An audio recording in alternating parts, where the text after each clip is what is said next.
forever. Look at mighty wrists, though. Perpetually weak wrists. A curse and a blessing. Wrists and ankles have always been historically weak. This is true. And without any context, our viewers can now completely speculate why we were talking about needing thick wrists. Oh. I mean, look at The speculation is way worse than the actual reason. Yeah, I like where that's going. Absolutely. All right, let's just leave it. So it's like we never left, fellas. In case any of you guys are here for the first time, I am Discount Aaron Rodgers, and I'm joined by my co-hosts, Paul Bunyan, Better Gamer Bradley Cooper, and then the guy that's probably gained the most muscle mass since the last time we were here, the End Boss. So, yeah, we're back, boys. We're back. It's been a year. Episode 1 of the Hold Line podcast, right? It's been episode 1. Yeah, the return of season 10. It's actually episode 40, believe it or not. Episode 40, and it has been over 1 year since we've been here, boys. And as I told you guys in the pre-show, I have been a non-gaming degenerate for a while. So I'm basically Donnie, for those of you that watched the original OG podcast with Soma and friends. I'm that guy now. So you guys have to carry the show.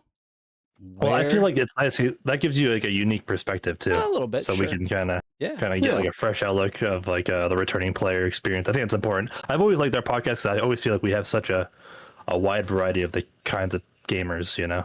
Yep. That is like, the Darkest Hour, by the way, for those of you that are here for the first time. The Darkest Hour is the OG podcast. We started, 6 months-ish after them, 6 to 12. My sense of timelines is terrible, but miss those guys a lot.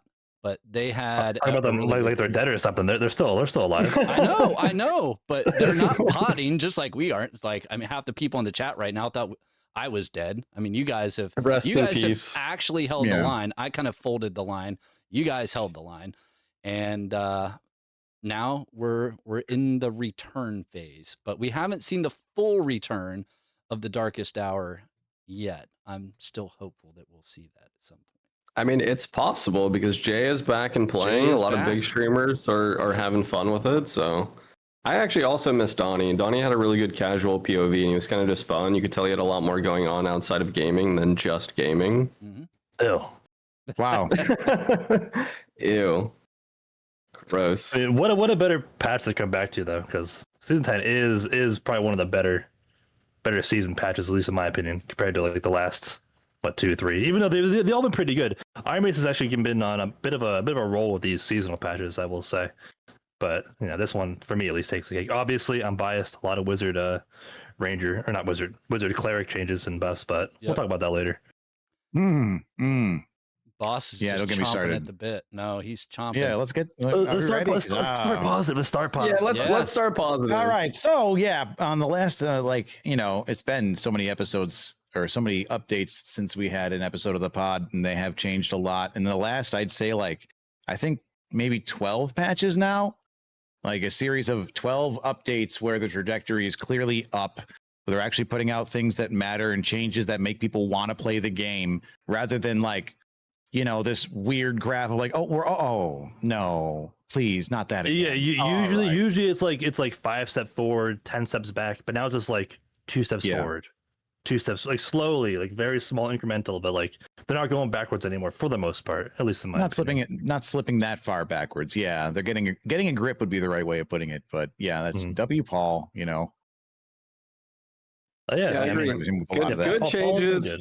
Across the board. SDF stepped back, which I think actually happened after we stopped potting. So SDF takes a step back and starts working on a second project. Paul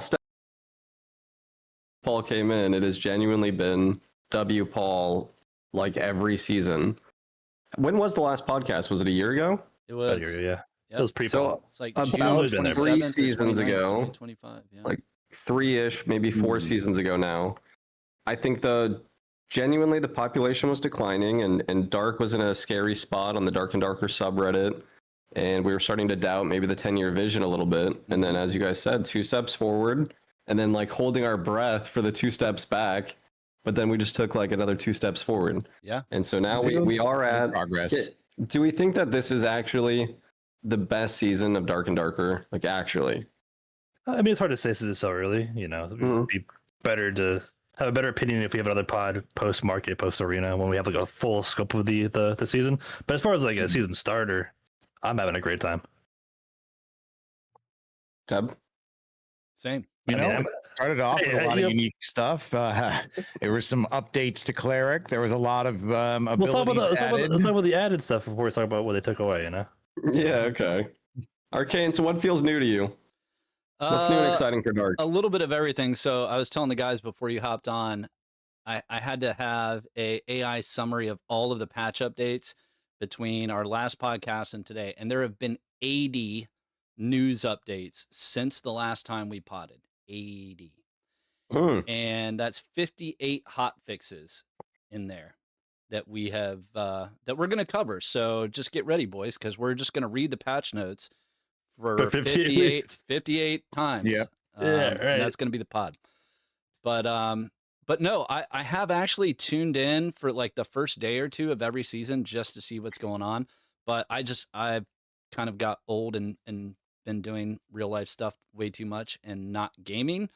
So I'll be in for a day or two. I'll enjoy my time, but I haven't really been hooked. This patch was kind of different. Why? Well, as most of you guys have been around know, I like the emboss, typically main cleric, although I try to play a lot of classes. I main cleric. And when I saw there was a complete overhaul to cleric, it was like, all right, I'm going to go check this out. And I got hooked. I was a little sad to see that Pain Offering got removed right away because I was theory crafting. I tuned in to watch Boss and Ken both to see what everybody was saying when the patch notes released, or the season update notes. And like some of you guys, Boss included, had a little bit of a head start knowing what was coming. And so the amount of theory crafting that was going on and how you're going to like meld all these skills and perks together, I was all in for that. So I had some ideas that involved Pain Offering. I was really excited to try that out. And then they had pretty much immediately disabled it because it was screwed up. But regardless, all that being said, I've had a ton of fun. I've been playing pretty much every game mode. I ran into Ken in the dungeon at one point and stole his exit right before he would have certainly killed me. It was a really good start to the season. I did the PvE mode just to get leveled up to 20. I did a lot of norms. I did a few Squire Royales, and then a handful of HR rounds between, let's say, 5 and 10. And all of it's just felt great. So I have very few negative things to say, although I'm sure we'll have the you guys, the experts, to flesh that stuff out here shortly. Fair enough. To not like delve into the exact patch notes, but why don't we just go around and maybe talk about some of our favorite new additions, like spells, abilities, or just builds in general? Like, what do we plan? What do we like so far from the patch before we delve into some of the stuff we don't like? So honestly, I have not tapped into your stream in a minute. So bad. What have you been playing this patch? What are you doing? What are you vibing with? Man, so like you said about Wizard, I was playing Rogue for really the large back half of the last patch, the last season. It's kind of something I've almost always played as more, I'm kind of known as the rat. I did a big gold guide last season for season 9 that kind of forced the HR to be filled with rats. And then that was addressed a little bit with the horseshoe tokens and the gear score requirement. But I've been on Rogue, and I was surprised because at the start of the season when we saw the patch notes and we got to play on the test server a little bit, Rogue had a buff to lethal mark, which when you throw a throwing dagger at somebody, it reduces their physical damage reduction by 30%, which I think is the highest sort of debuff in the game for PDR. And 30% is a lot. Like, if someone's in 50% PDR plate, they're down to 20%. That's thinner than a rogue. It's like thinner than a wizard. And so you can actually box and brawl on rogue. So I've been playing that. I think wall climb is really cool, but it's not really something that I think is that usable, but it is very, very cool. But you're not spending time in ice caves then. Yeah, I play Unreal. I'm a crypt player. Well, even our ruins has a lot of weird wall. Yeah, ruins is cool. I skip ruins though. Like I am such a I guess I'm set in my ways. It's always funny because we get this new map and we get this new boss and we're 7 days into the wipe and I've basically not played Fire Deep at all and I haven't even attempted the baby dragon. And so here we are, like 10 seasons into Dark and Darker, and almost no matter what the new content is, I don't know why it's called. I just go to red and I play Crypts. Like Crypts is just my map, man. I love the boss, the amount of like gold chests, the piles, the PvP is like tight knit, and it's I've always felt like Crypts is everybody hates Door and Door, but as a little rat rogue, well, every map's Door and Door, I love it. But especially Crypts, because you could like, there's so many, everything's a circle. Like every single box is like an actual box. It's the OG square map with the modules. But yeah, I've been enjoying Rogue quite a bit. Yeah, 3 years in, and Crypts is still the best map without a doubt. Don't get it twisted. And yeah, well, I mean, speaking of Rogue, we got huge ambush nerfs. So like landmine, at least during SSF before gear gets crazy with the marketplace, has been pretty much dead for the beginning of this season.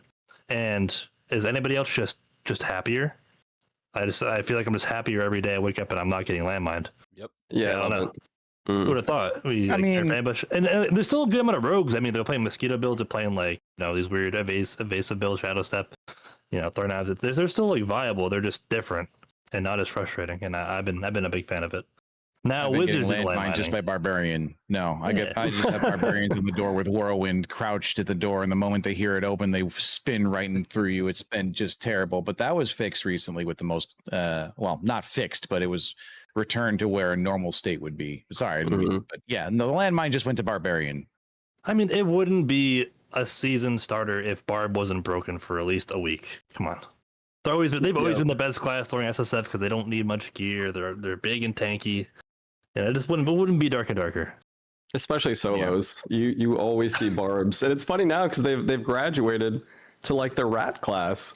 There's some weird like resourcefulness Barb build. Reso move speed, Reso Agi. They're like unlimited move speed and their shouts last like twice as long. They slow you, they speed themselves up, and they can break doors. So like they are also just good at running in a circle. What's that old build you made back in the day so bad? Like the Barbarian would crush with the double roar where you just run around. Yeah, you just break chests and stuff. I was like, this is the only build you can listen to music and play Dark and Darker. I don't remember what that was called. I remember that one. That's what it reminds me of whenever I see him. I know what you're talking about. But yeah, I think the removal of true invis and proper ambush for rogues has been very healthy for the game. There's a lot less kind of alt F4 moments. And I'm always on the Reddit kind of scouring, looking around. I like it over there. And this season, the like most upvoted stuff is right when the season started and the patch notes went live. It was like coming out of Invis, you ruin your PDR and your MDR or whatever the debuff was to Rogue. 30% damage, I think. It is fantastic that we've moved away from that because we've all been complaining about that for a long time. And to be fair, I think it was very unhealthy for the game because it takes a really long time to put a set on and it feels awful to just get 1 or 2 shot out of Invis. It feels terrible. And so that is another, W Paul moment. Yeah, now the landmines are the wizard players who are pretending to be crates and barrels. Still haven't seen a single one of those. I know because you haven't seen me in the dungeon yet, but no one's doing it. Once the kit is on, it is for solos, dude. It is insane. And just so people know what we're talking about the transmutation spell for wizard, where you could camouflage yourself as a box or a barrel or a chest, etc., etc. A tree. Yeah, basically it's an invis pot, but they last like 30 seconds. It's insane. They might have to change it, but until they do, I'm happy. I've been having fun with that. That's what I've been playing the most in solos is just landmine, staff master, degenerate, brain dead wizard, and it is good. It has been so much fun. Is that with Arcane Infusion as well? Yeah. The new melee damage perk. Yeah, it's so strong. Such a cool perk. Yeah. Just to follow on to that really quick, I was playing Squire Royale last night and I walked into a module and I heard people talking and there were 3 wizards as boxes. It was just like a stack of boxes on boxes and I just walked over and I was like, I don't know what this is, but I'm so proud of you guys right now. Like, this is hilarious. I just went and sat on top of one of them when they were in box form and just started unionizing. Squire Royale has really become like the best game mode because every time I read patch notes and there's fun stuff, like you're talking about transmute, fly, wall climb, that is the place where people don't play meta. And so you just see like everything is happening. Like it's just such a cool game mode. I'm glad that that has become. It's like going to Walmart at 2 a.m. You just see a lot of weird stuff. Yeah. You never know what you're gonna get in there. But yeah, the climbing thing, you can climb the boxes, so they probably just had one turn into a box, jump on the other one, turn into a box, and jump on the third and stack. Because you can actually climb them successively and get to different areas as Sork, Druid, or teleporting flying classes. But yeah, the Squire Royale changes have still, like, that's something that, if anybody didn't know, they made it so there's only one extract in Squire Royale at the very end. So it's just absolute mayhem, chaos, and death. Take your reds, deposit whatever you can at the expressment, and prepare to die. And then they absolutely buff the loot crazy. And so the loot is something that in that game mode. Yeah, it's really good. I'm pretty sure that I've suggested these exact changes numerous times on the podcast throughout the history of the game. Whenever Squire Royale existed, I have been just screaming about doing this to make the game more enjoyable. And that once they took that and applied it, I lost my mind. I was like, that's the craziest thing. And finally, it's great. Getting artifacts out of it. Oh my goodness. And it's perfect because it's only in the final floor. So that means either that dies with you or that gets out in somebody's hands. Yep. So it's not really inflating it. And I saw there was a video on Reddit of a guy getting a full gore in Squire Royale in the finals. Yeah, and just cutting people down. Like that's just scything through men, lightning flashing. That was insane. I mean, if you see a full gore in your kill feed, we're teaming up with the rest of the lobby, right? That's true. Yeah. It's allowed. That's all. That's fun. Yeah, exactly. Yeah, the only thing I would like change is more bosses in Squire Royale, and maybe like a map probability that's really low. Like maybe like a 5% chance to get Goblin or something would be super cool. Improve the chance to get the secret modules would be kind of nice. Like the special modules, just add that a little bit, like double the chance to get them in Squire Royale. Why not? Speaking of add a little spice. Hidden modules, I just saw somebody got the first Grimvale Cloak of the Wipe. So it's for those who don't know, Grimvale Cloak is a minor artifact, and when you go to like 30% health, you automatically go invisible. You gain Wizard Invis and Haste, so you get 5% move speed, and you're invis for like 3 or 5 seconds. And it is like a 1 in 26,000 drop rate. It's like now the rarest item in the game, and it's a purple cloak. So it is absolutely going to be like the best in arena. Holy cow. Yeah, you just go invis when you're low. What's the cooldown? What's the cooldown on that? It's crazy. 30 seconds. I have no idea. 30 my guys. So it's got like a little internal cooldown. Speaking of fun items, besides that, you also have the folio. What's that rat book called? What's my little rat book? Soul-torn folio or something. But every time you heal somebody, it summons a rat, and you can have a swarm of 3 of them. And they have collision like spiders, and they're like a little bit bigger. So all the healers are gonna have little rat books running around. On stream. Arena's gonna be way cooler this wipe, like way funner. And you have the heater shield that you can see through. Like the arena's gonna be so much fun. The Warlord tournament that happens every season will also be super cool to see what people consider BIS. Because so I haven't participated in the Warlord tournament, but I believe they get to choose their gear, right? Ouch. I'm kidding. Sorry. To be fair, I haven't either. To be fair. So bad we both participated in the Warlord tournament. You can't actually state that. If you were to sign a paper that said you did not participate, that would be a lie, because you did. You did cast the tournament. Oh, true. Yes, I have commentated twice. I have been in every Warlord tournament so far. As a matter of fact, I believe they choose their gear, and so it will be very cool to see what people bring. And I think you can have swaps, so you can actually see somebody like a very high tier play would be bringing the Grimvale cloak, and then swapping it out for like a spectral cloak when the Grimvale procs. Yeah, well, sometimes they allow swaps, sometimes they don't. They've had different rules for each tournament. Yeah, the rule set has been changed as of recently, but yeah, that you just to set the standard is you can go to a marketplace. Every single item is listed there for 1 gold. You buy whatever you want. All the gems are up there. And when you take it to the gemming NPC, it is always a max roll. So you actually get more differing builds in the arena at that final point, because you can stack armor pen to its max. You can stack main stat to their max. So if you could have the perfect build in the arena, you don't see these lab crafted BIS kits on people very often in the regular arenas. It's like even the Warlord players are still running like a 98% pure BIS. This is absolutely 100% Colombian pure BIS. Like the highest grade. Yeah, the good stuff. Yeah. Unequivocal. Coffee. I'm talking about coffee, guys. Yeah, of course. What else would you be talking about? Nothing. But yeah, the Warlord tournaments were a lot of fun. Mhm. This one they had the character lock for the whatever you got to Warlord on, you were locked into. So it meant the comps kind of had to change specs a little bit more, but it's pretty cool. I have a lot of fun commentating those and watching them. Yeah, they've been good. Carrying on with that thread. So those are some of the new minor artifacts, which again they have very, very low drop rates, and there's also new actual artifacts. So I don't know if you guys have gotten any of those yet. Are you guys bossing? Yeah, but haven't got any of them. So Yeah. The Yeah. Bardiche is from Wyvern. So it's the Bardiche. We have the Bardiche, the Rondel Dagger, and the Pavis. Am I missing anything? Yep. I think those are the And- new 3. Do you know what they do exactly? I know the Bardiche has like a wind blast that knocks people back. Yeah, the Bardiche Yeah, is the super knockback. cool. The Pavis just basically gains impact, and I think Yeah, it's so PDR, and you silly. can drop. It's Yeah, it's awful. sad. It's sad. If I Yeah. got that, I'd rather have a Dryads because then I could actually use it.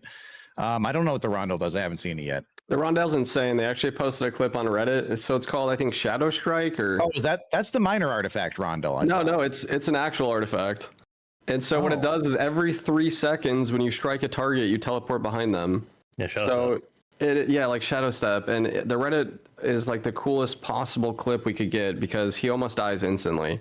He attacks the dude, goes behind him. I think his teammate hits him like through the guy. The dude behind him hits him. Then he teleports Yeah. back to the other side. And so it was just a good showcase because it looked like a shit show. You know, he almost loses the artifact like first round getting it, but they actually end up wiping the team. And they're all laughing, and it's super cool. So I definitely suggest checking out that clip. Yeah, something I with I think the- that's a really cool ability. artifact. Yeah, like you can block the door. You can like stop them from getting heals by teleporting behind them. Very, very cool. It also looks super high tech. Like I think a lot of people will lose it because they'll like lose themselves in the teleport. Yeah, I always like when like the artifact effect isn't just more damage, more. Yeah, it's like Yeah. an actually interesting effect, which is what's that. I is. thought it'd be It's very, cooler if the very Bardiche like pulled you towards them or pulled them towards you I don't or know. something. That's Like I don't know pretty about the whole OP. knockback thing. So Fwog actually farmed for the, I don't remember the name of that artifact, like Wind Reaver or something. But he farmed for it and actually got it really quick into the wipe, and then he ran it, which was amazing. You know, like day 2 SSF, he's running the new Bardiche. But it's fantastic, man. The third swing on the horizontal Bardiche summons like a wider wind arc, and it goes very far. It went, I don't even know, like the distance of Zap, you know, like at the far end of the length of Zap. And he was testing on the training dummies, and so it spreads out in a horizontal arc, and it hit all 3 training dummies for like 29 magic damage, which is a lot. And so like it doesn't pull More than you, most but wizard if someone's running Yeah. and you just swing and the little wind arc, you know, flies out and hits them, that's cinema. And so it was fun watching because Swag actually got several rounds with it, and he ended up losing it in the most wild way. I don't know if I want to spoil it, but he was one shot and he killed the guy he was fighting. Like he had like the tiniest sliver of health, and a barbarian hit him with a Francisca from like the other side of the module. Like a Hail Mary Francisca, and he was just like, what? It goes to the kill cam, and it's like Call of Duty throwing the knife toward their spawn. It was awesome. But yeah, just new artifacts, new stuff everywhere. It's like really fun. I'm glad we're doing the podcast. You know, I feel like we have a lot to talk about. I mean, yeah, still even going over the Rogue and Ranger changes, and even now the Rogue's got. We haven't talked about it, but I've seen a lot of plays with Play Dead. That is, it's Pretty proud about that. hilarious. Yeah. It's like it's mostly, it seems like a troll and interactive build, but like I've seen it used to ragdoll from different, like avoiding projectiles to just like getting to places you probably shouldn't get to. It's just so much fun to see it in action and watch it go down. Some of the plays are ridiculous, and the troll potential is absolutely astronomical. I had a guy run through a doorway. I thought I had killed him. I chased him into the room. I couldn't find his body. And then I hear him voiping in the corner like, "You can't find me." I'm like, "You little son of a bitch, you little son of, I'll get you." And I did eventually find him and clubbed his little body. And then he like springboard limped again. It was great. But it's just a little naked rogue running around trolling people. I thought it's like I said, the potential is great. And people are already doing it mostly in Squire Royale, where you can, utilize all fun builds. Right. So for that one, because I haven't played any other class other than cleric in a year, for that, is there a number of charges, unlimited use? What's cooldown like for Play Dead? Is that just like I have no crazy idea. ability to Haven't touched spam it. that so bad? I think it's actually really low. Yeah, when I was Yeah, the testing low on the cooldown, test yeah. server, it's a very low cooldown, and you lose aggro on the monsters immediately. Oh my god! So it's really, really fun. But it takes a skill slot, right? So you're kind of like losing a combat perk for kind of like a fun perk. But I think the best clip I've seen is actually Ken. Ken turned into a tree and looked over the top of the module, and Radami was fighting two rogues, and he hit one with his staff, and the dude played dead, and then stood back up and stabbed him in the back and killed him. It actually came up on the kill feed. I was like, oh my god, best use. Oh, so another, like you said, another Squire Royale ability is just really funny. So that's not polymorph. What is that spell that allows you to be an Transmute? That's what I was talking about earlier. Yeah. So did they just nerf that in the last hotfix so that you can't see from that high up when you? Yeah, you don't get the tree POV anymore. Yeah. that was a that was cool. Yeah, But it was it was cool because I was like, I'm scouting the next module. Yeah, you did that. I remember you're like, UAV. I'm scouting. I'm like, You're like where an the ant. fuck did you go, Ken? Where are you? You're like, I'm scouting. More of Evil Eye. It was fun, but it's all right. I understand why they changed it. It was kind of wonky. The other one that's Yeah, really fun is polymorph. Speaking of which, when you turn somebody into a crow, so I don't know exactly how it works. When you polymorph someone else, do they gain the abilities of the animal, or is it only the wizard that gains the abilities? So for those who don't know, polymorph, they added polymorph, and it's not like traditional WoW polymorph where they turn into a sheep. You can turn into like one of 5 animals, like a goat, pig, bird, chicken. I'm missing one. I'm not sure. And you get like a random ability depending on what you turn into. Deer. Yeah, deer. There you go. And the bird could just fly. So if you wait 1 in 5 turn into a bird, you could just fly around for X amount of seconds. Yeah, it's crazy.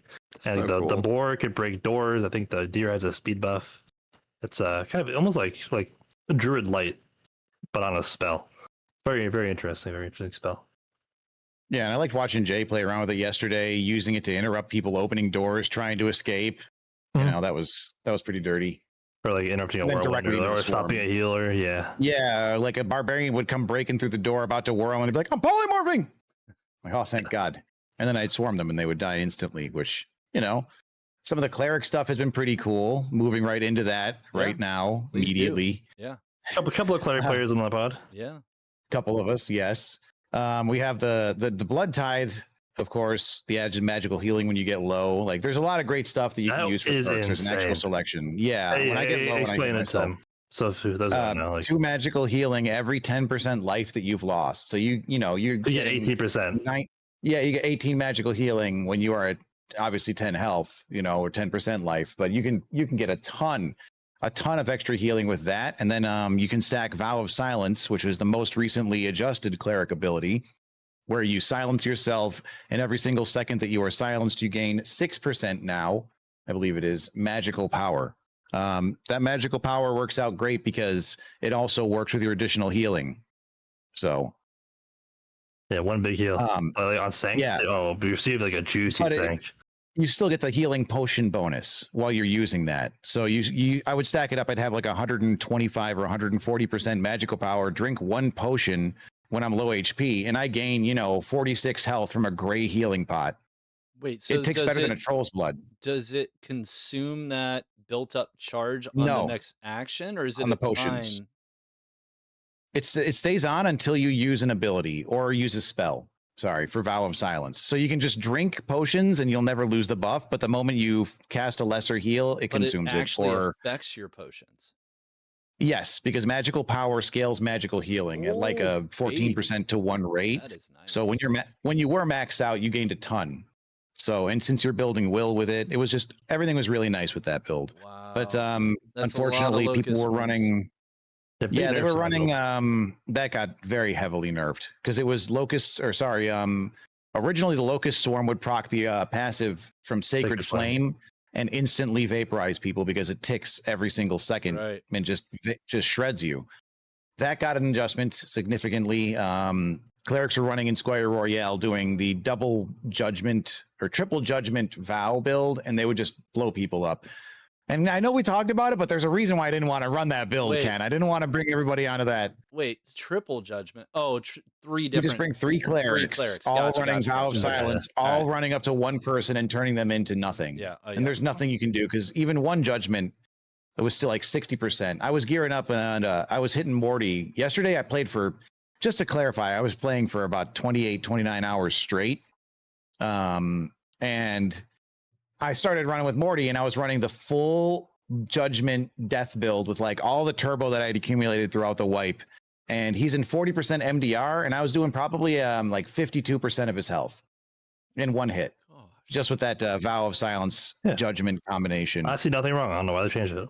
I mean, I had to stack. It was everything. That was it. That was my whole load, man. So that was a point. That's why I know Yes, I agree. But legitimately, that build, I know, like, it kind of felt sometimes frustrating to deal with. But I feel like a lot of times they nerf things too soon before people learn how to play around them. I think a lot of times new stuff comes out and it's really strong at first until people learn how to adapt to it. But I feel like sometimes we nerf things before people learn how to adapt to things, and then you just kind of lose a whole kind of archetype. And I kind of feel like we lost the Judge Val build. I think that build is actually not as bad as people say. It was only good in solos and maybe like in Squire. And it was like, it was I'd say it's okay in duos. It's like good in solos, okay in duos, and like not even playable in trios, unless you have 3 clerics, which you can't in the normal game. I think the build is super all in. It's very telegraphed. I don't think it was that. I don't know. Obviously, I'm a little biased, but I think there's a lot of counterplay to it if you know what you're doing. I feel like I still lost against barbarians, sorks. You know, I had skill matchups against DP Smite Cleric and like Rangers. I don't know. It's all right. It was a good build, but it was a heavy burst hit. And I don't know why they decided to remove that aspect of it, but the coupling with the Judgment nerf, which is just something that is outright the most hilarious thing.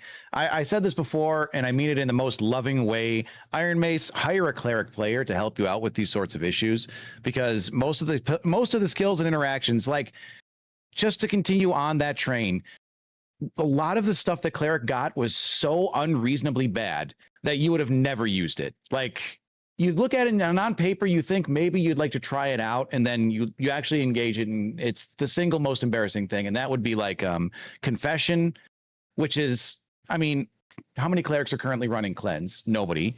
So they took Cleanse and made it a skill.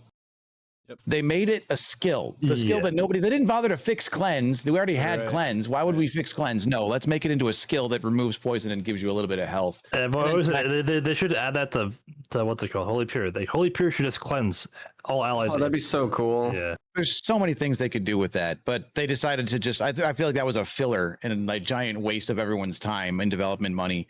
But that, and then Barefoot Pilgrimage. That one's actually good. I've been messing with it. It's better now. Yeah, it definitely as of today, right? As of today, it did receive adjustments. Yeah, it takes you to -7% PDR, and it has a 4-second long cast. I don't know if they've nerfed the cast, and it used to have a 90-second cooldown. It's 3. Oh wow. But it lasts longer now too. It's plus 12 seconds now. It's a 45. That was it. It always lasted 12. I thought it was 9. They changed that. What does it do? So it gives you 25% bonus healing and 20% cast speed. Sorry, it's actually really good, really strong, and the debuff duration. That's a yes. And I was running a build. I was running a build last night with Jay, where I did just full max healing, all the healing perks. I took Barefoot Pilgrim, and I was taking the new Beacon of Light spell, and I would take Kindness. So I'd Beacon of Light Jay. I'd have Kindness for myself, and I would heal Kidney. And for every heal, I would heal the entire team for like 50 plus the 100 that I hit Kidney for. The healing on it is actually insane. And with overhealing, there's something there. So I'm still working on it. It's obviously it's a very big investment. Barefoot Pilgrim has a big downside of making you your paper to anything. Yeah, it's rough. But the upside is there, and I talked about this before. You know, the old pod. I want to see more stuff like this where you get a really powerful effect, but like you are giving something up, and there's this weird give and take. And Barefoot Pilgrim is like, even though it's not very strong or meta, or like it's kind of weak right now, but it's a great example of the kind of stuff I want to see. Right. Mm-hmm. That's what we've always talked about, man. Like giving players choice and agency and trade-offs. Like get into a build that is going to force you to kind of go all in to make it effective. It sounds like that's one prime example, which like my first thought when you were talking through that was, well, then you wouldn't even really need to build a lot of PDR, right? You could afford to go in with that build on a lighter weight kit, because you know the second that you pop that, all you're going to want is speed. So like it changes the way you think about all of the gear that you're wearing too. Like not just the stats in order to get your max healing, but like the actual attributes that you would probably normally build for in a tanky cleric, especially in arenas, now just maybe rethought a little bit because of that particular setup that you're going for, which is awesome. Exactly. Like, Yeah. we didn't You have gotta that maximize the before. upside. Never had that before. Exactly, yeah. We never had that before. That's awesome. Or like I was utilizing the Vow of Silence build, and with that, since the magical power scares magical healing, you've got your low health bonus from the Blood Tithe, and then of course running I'm Stigmata, so I'm constantly bleeding down to low health, so I have more control over my health value. That's also with the bonus spell casting speed. Stigmata grants you 1 health loss every 2 seconds, I believe 15% cast speed and 5 magical healing. But you're constantly just losing health. Yeah. So I spent 45 gold. I bring in potions. I actually don't put any magical healing on my gear. I stack none of it. I just go all out will. It's just absolutely insane because your first heal with that 10 stacks, I think I was getting about 80 to 90 health on a lesser. So as a result, I don't even need to take all of my healing spells. I just take lesser and sank, and that's more healing than you could ever need. So it's a wonderful combination, but like you said, it makes you rethink your gearing potential, your upsides, your downsides, because I could stack magical healing and just overheal people into crazy value. It would just be way too much. So making sure that you have that balance is smart. Well, but it's a cool way to implement new skill mechanics. Sorry, go ahead. No, you're good. We'll jump off the cleric train because I know we're going to bore a lot of our listeners and viewers because of it. But when the new perks and skills came out, when I saw Pain Offering and Stigmata, my first thought was, holy shit, if you compare those, and if Pain Offering actually procs on every ticked point from Stigmata, that would be absolutely insane. That's what I got pretty freaking excited about. And then when I saw that they took it away, I didn't know if it was specifically because of that. I don't remember why. I don't know if, and Boss, you got to try it, but I was super geeked about that idea. I just felt like it would have been completely broken, but still. It was completely broken. People were getting like 60 MH. Yeah, it's that. So that like plus Sanctuary and Divine Grace would grant the caster a bugged amount of magical healing and had to be fixed. All right. Yeah. The other fun one that was broken 400 was, MH on people, man. I got that high? Yeah. That's crazy. I mean, it wouldn't be a dark wipe without a couple of bugs. To be fair, we haven't had a dupe. Like, it might be the first dark wipe without a dupe. Oh my god, true. We had downtime that started early and ended early. Oh yeah, let's wait a minute. Now we had downtime. They were like, guys, everything's ready. Everything's ready. We're gonna launch it right now. Right, multiverse anymore. I gotta. That's what I said, man. It's funny. I went off on chat the other day. I went up because somebody in chat came in as like, I can't believe they released early. This is ridiculous. And I'm like, we're living in the fucking Truman Show or something, because people complain when they're late, and now they're early. We're still complaining. Like, can you just be fucking happy, for Christ's sake? Like, dude, I had my schedule set. Like, you know how much I abuse my hours, and I was like, I can get as many. I'll get like 3 hours of sleep, and then it's like, we're wiping early. Fuck, are you kidding? Like, now I got to schedule. Because we had the early access thing, so I had a video ready to go that showcased all the cleric stuff. So I was like, all right, let me make sure this is good to go. Make sure it's posted. I even tagged them. I was like, you guys are releasing early. Does that mean I can release this? They're like, you can release it. I was like, fuck. And then I was just staring at the comments, answering all the questions because I knew everything. Everyone was like, what do you guys think these do? I'm like, I know exactly what this is. I know everything. I even interacted with a lot of those to see how they function already. And everyone's like, tell us then, boss, tell us. I'm like, now sit down, children, you know? So I ended up getting like 40 minutes of time in my bed before I had to wake up and pound out another like 18 hours of just. Oh my god. Other people have alarm clocks, and NBoss just has like the notifications from Dark and Darker Discord to wake him up. Like, ding, wipe's happening. He's like, 40 minutes of sleep. That was enough. It probably was. But I mean, I know we joke this up, but it has been very refreshing that like even previously their patches have been on time, early, like very few delays. Like it's a lot different, you know, under the Paul regime. Yes, I feel like they took some of the advice I've always shot out is like schedule your downtime to be 12 hours, and when it's only 4, everyone's happy. You know, just you don't have to make it longer if you just make it extra long and prepare people for that initial disappointment. It's like a first date with me, you know, build it up to it, and then you're not really let down by it. might even be excited.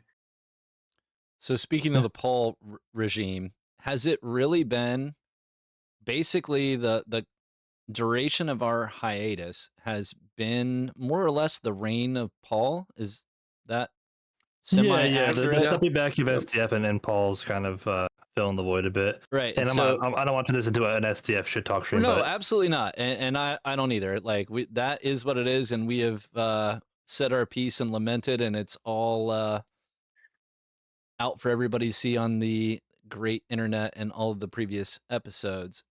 However, has anyone has Paul ever not worn the helmet?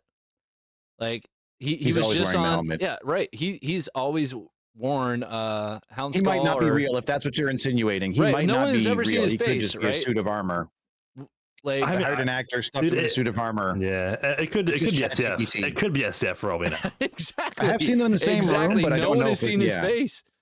We might have it's all PR. A beautiful bowl cut underneath that helmet. I mean, at this point, even if it was SDF, you would have to applaud the geniusness of that. No kidding. This might be the most. He's like, I need some white time. pipe for my PR. Like, that's funny. And it's working. But I don't know about you guys. I tried to tune in for One Peg's season 10 Tavern Table. It was just like yesterday or the day before. My sense of time is terrible. But one of the things that stood out to me, One Peg had a prepared list of questions, which was good. It helps keep Terry on track. At one point, they asked him about like when the game was going to get to actual 1.0 production release. And Terry was like, we hope next year. And it's like, okay, that is somewhat surprising, I think. But I went from like immediately negative thinking to like, are you kidding me? To a much more positive frame of mind, which is that if they are realizing the upward trajectory of season 9 and now season 10, and if they had no roadmap, you would think they would just be like, oh yeah, man, we're going to be like ready to go soon. Like maybe we just go this year. We ride this momentum and we go for full release. That isn't what they said. It actually means, I think, I'm inferring that they do have a roadmap and they have a plan behind the scenes of all the things they want to achieve. And they did talk about those things, which included a training/skill development system, which we've all wanted since the first alpha release of the game, like the first tech test. Then the social hub, and I'm blanking on the other thing. Like Terry rattled off 3 things. What was it? He talked about housing. Social hub, housing, that's it. Yes. Guilds? Guilds? Yeah, I mean, I think kind of all of that's melding together. But like, I actually had to take a step back for a second. It was like, wait a minute. They do have a legit roadmap now. They have a plan. And this is one of the first times where I kind of felt a sense of like, these guys are figuring it out. And Ken, I'm with you. It's not a like shit on SDF by any means. Like without SDF, we would not be here. But I don't know if we can give all the credit to Paul or just the passage of time and everybody maturing at Iron Mace and maybe a lot of the pressure is off of them. I don't know, but it does seem like there are a lot of reasons to be optimistic right now. Like things seem to be trending in the right direction. And just so it doesn't chime in on the SF thing, it's just I feel like he was in a position of just taking on too much responsibility. Oh, no kidding. I'm CEO, I'm lead dev, I'm the administrator, I'm doing patches. Like you try to do everything, and everything it's comes out lukewarm. And the fact that he's stepping back and letting people actually do their job, it shows. It's showing. That's very good. Not to like bring the drama in, but just to say that is would affect him. is that he was also kind of being like the head of everything. He was getting the backlash of like public outcry. And so everybody, you know, there was like a fire SDF movement.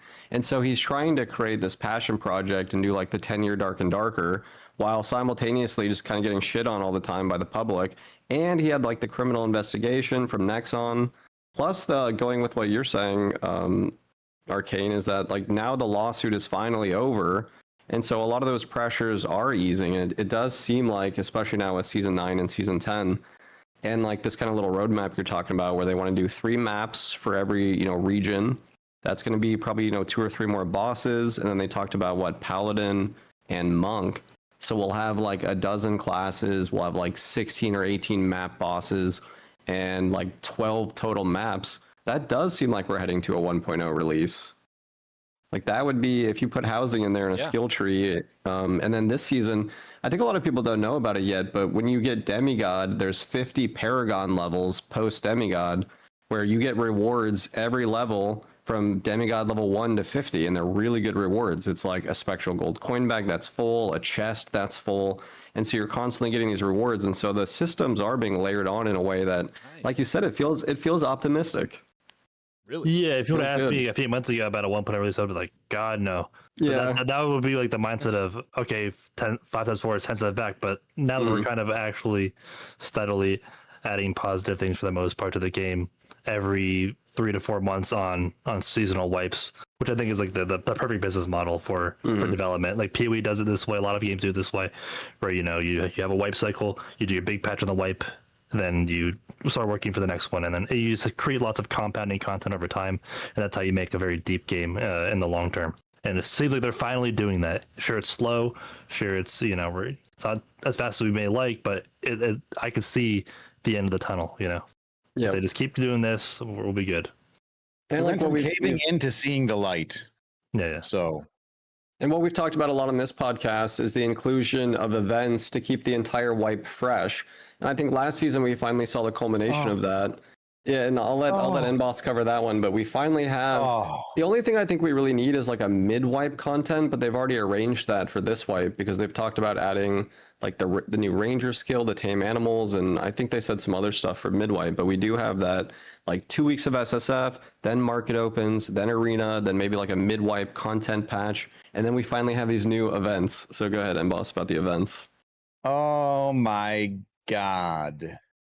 So in the creator Discord for Dark and Darker, and this is as much as I can reveal as the NDA boss, there is a section where us creators may speak to each other and speak to Iron Mace. And in that place, I have been asking Iron Mace to do a wipe event for years.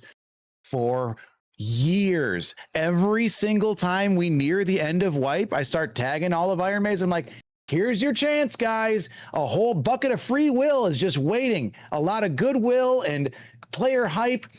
Get people back in the dungeons. It's just waiting there. All you got to do is just go in and get it. It's so easy. Just take those dials, turn up the drop rates, and stand back and watch everybody be happy. That's it. And I have been just like, oh, okay, how can I make this easier for you guys to just like, I don't want you guys to be overburdened by the amount I'm asking for in a pre-wipe event. You could do anything. You could even test some crazy stuff. Just get people back in the game and in the dungeons. Turn on that multi-classing, like, you know, switch. Yeah. Hey. Oh, dude. To see that they finally did an end of wipe event made me ecstatic. That is just probably the biggest thing I've seen. And it's just so refreshing to have them be like, yeah, you know, like we're kind of setting up the cycle here. We're going to have the Warlord tournament. We're going to have the end of wipe event, you know, like kind of like how Tarkov, you know, when the wipe is coming because everything is $1. Like that's their kind of like, get in there, guys. So now we have like, I like how we're on like the schedule. Sorry to interrupt you. I kind of like that we're finally on like a set organized schedule where I feel like like years ago it was like the Wild West. Wipe is next month. Delayed 2 weeks. It's a 6 month wipe now. It's a 4 month wipe now. It's a 2 month. Like, here's the 7th. What's that one? What was the meme of the wipe before the wipe? Minutes? No, remember when they like delayed the wipe 3 times? The semi wipe. The semi wipe. Dude, that's the last time we potted was 6.5. We got the semi wipe, and we potted right after that. That was it. 6.5. But now we have the schedule downhill slam. Like we were on. That was horrible, especially for content creators. They were like 1 month delay, 2 month delay. Like, sorry guys, we don't know when the next wipe is. Yeah. That was awful. But now it seems like we're like on like a 3-month-ish cycle, 3-4 cycle, where we, 2 months of or 2 weeks of SSF, then market, like you said, then Arena comes out, then the quests are finally released, then we're working like on a mid-wipe patch, then we have the Warlord tournament, and then we have like an end of web event to kind of the cherry on top, and then we go to the next wipe, and then we rinse and repeat. Like it's like we almost have a plan. Like they might be, they have brains over it. It's crazy. It's happening. It's the Paul effect, man. I feel like genuinely a lot of the changes they made, I don't need to sound like it's crazy, but it sounds to me like basically all he had to do was go chat GPT, summarize everything that all of the people have been saying about Dark and Darker. True. And then just boom, one after another being like, oh, that's actually a good idea. Instead of being like, the community thought of this, I'd never do that. No, he's actually just hitting us on the head with all of the good ideas and updates, except the judgment nerf still. What are we doing, guys? Anyways, we're back to a cleric. But don't do it. Yeah, now all we need is auto sort. Yeah. We need auto sort and filters for stash, and we're ready for 1.0. Forget about the skill tree. No, don't you dare say that. Don't you dare say I've forgotten about it. I think, but they did say during one of the podcasts they couldn't do auto sort because they couldn't do it easily because of the amount of stash tabs that they have. They were like, auto sort just doesn't work like that. But then we were like, could we just have a search filter? And they're like, you guys want a search filter? Yeah. And we're like, yes. And they're like, we could do that like next wipe. And everyone's like, yes, please do something, anything organization related, please. So I don't know why we don't have that. I actually kind of expected some kind of stash quality of life features to be coming with this wipe.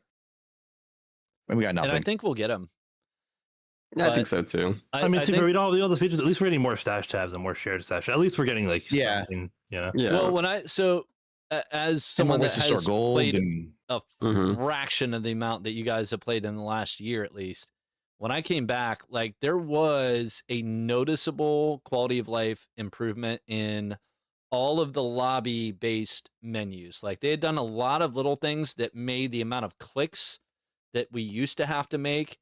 Like you guys are so used to it at this point, like you probably forgot what it was like, or you noticed it incrementally. Like for me, it was pretty stark only playing a few days at the beginning of each wipe, like coming back in season 10 and being like, oh shit, they just made this so freaking easy. Like the one thing I do have to remember to do is when I'm setting all of my gear up and putting things in my utility slots, I have to uncheck the box that says auto equip new potions and bandages, because it will then nix the things that I've put into my normal inventory and remove them. Like that was one thing that was like, oh, I wish they would have thought of that. But the intent was good, and everywhere else in the menus feels way better than it used to. They consolidated the merchants. They were on a track to like just it was out of control the amount of clicks you had to make to do things. Yeah, I'll call it like market fatigue or vendor fatigue or just like bloat. Absolutely. That was the worst part about dying. Like the worst part about dying in Dark and Darker isn't like, man, I lost my pixels, dang nabbit. It's like, man, I have to do so much click. I gotta start, gotta raise some seeds, water the plants, wait for them to grow, harvest them, dry them. Dude, it feels so much better. It's still not great. Don't get me wrong. I wouldn't say it's great, but it is at least average or slightly above average for this game's, what I would have expected for this game standards. And stash tabs, Ken, to your point, like when I logged, it was like 500 gold for a new stash tab. Sign me up. What did it used to be when you wanted your first stash tab? What was it, like 2K, 2,500K? So, it was insane. And it was much harder to get gold. Like that was like much harder to get gold. Like way harder. As much. Yeah, that was a big difference. Gold coin bags hold more. Now we have the HR horseshoe token that just you get 500 per slot when you just run HR. That's free. You don't even need gold storage. Just run HR. Like there are so many nice things right now that like us a year ago or a year and a half ago, we would have killed for all of this stuff. Like absolutely killed for this. So I do feel like they've done a lot of things right, but to end my rant and hopefully set us up for the next minor segue here, if we ignore skill trees or training, character development type stuff, I think that would be one of the biggest travesties of the game. And I know Terry said they're working on it, But out of the two, he said they're working on 3 things to get to version 1 release production. And out of the 3 things, the one that they're not working on is the training/skill development system. And I still, because they've said it since October of 2023, they said that was going to be part of the game, and they still haven't done it. I can't help but be skeptical, despite being optimistic about all other things. Yeah, that's fair. After playing Hunger, this is my segue. I was about to bring that up. Yeah. This is my segue, and I'm going to tee it up for Ken or anybody else that played. And Boss definitely played. I don't know. Josh, did you play? Did you play Hunger? Yeah, I played a little bit. Okay, good. This will be perfect. After playing Hunger, it was like, this is what Dark and Darker could be. Go, please. I'll touch on it first, just because I only have such a small amount to say about Hunger. But I agree that was one of the best systems of Hunger. Having a perk tree from level 1 to 100, plus a prestige system that I think had like 1 or 2 ranks where you could actually sort of multi-class, was an absolute driving point for that game. It gives you the perpetual desire to continue to grind. The only thing I'll say that's challenging is that in a game like that's different than Dark, is that those people who have like 100 perk points over you will just stomp on you. And so then it kind of comes to like that idea of what's too much. You know, if they grind to 100 perks plus they have full legos, like they're essentially unkillable, I would argue. And that's how Dark used to be. That's the other thing too, talking about what you're saying, Arcane, from like a year and a half ago, or even longer. It's hard to imagine at the start of Dark when you basically could just one-shot people if you no-lifed the game. And now I would say the gear is it's so crunched down that it feels much, much, much better. I think if you have blues or purples that are well gemmed, you can kind of fight anybody. But we'll segue into the Hunger thing for the boys. Yeah, Hunger is great. And if people who aren't aware, Hunger is another extraction game that went into a most recent tech test. We played it for a week.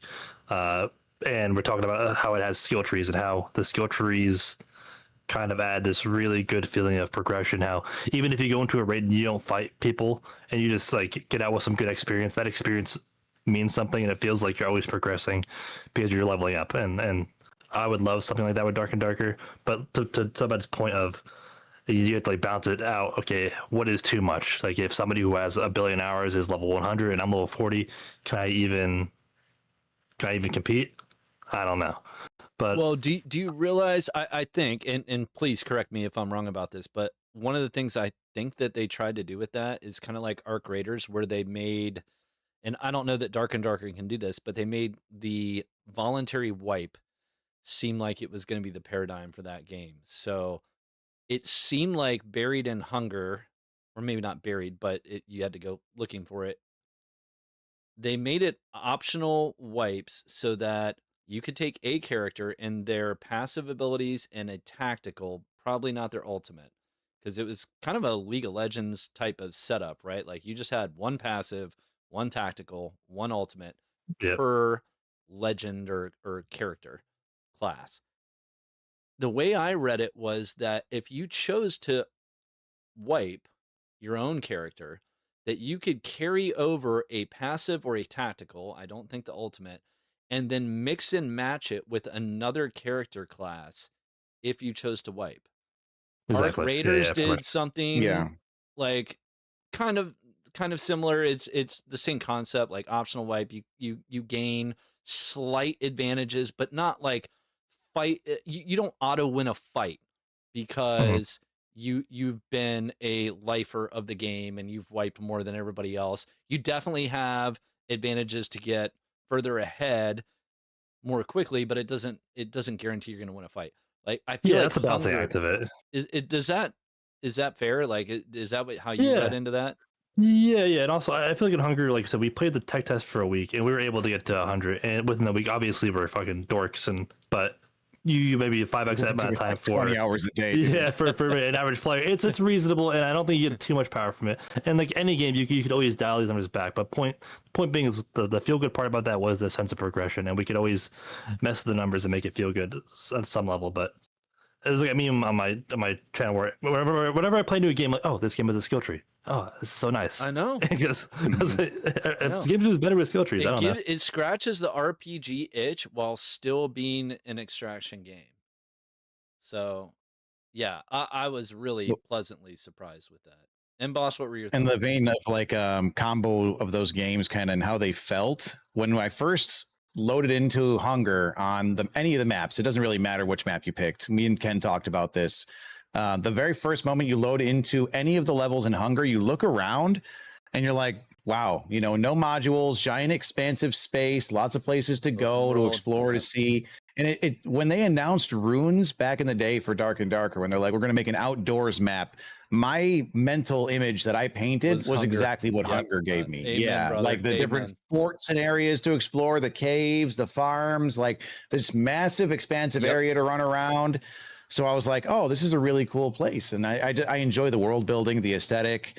I will say that it is lacking currently, and it's having, a week-long tech test. They're obviously going to add a bunch more monsters. The PvE is I think the PvE was there just to like show that there is a lot of placeholder. Yeah, I felt like.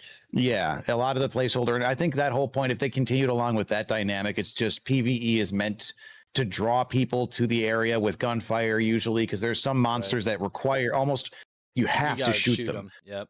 Yeah, or else they cause a major stink, and when they die, they blow up anyways. So they make a loud bang sound that everybody knows about. And some games, the PvE is meant to be just an obstacle that creates interaction between players. So they might focus more on that.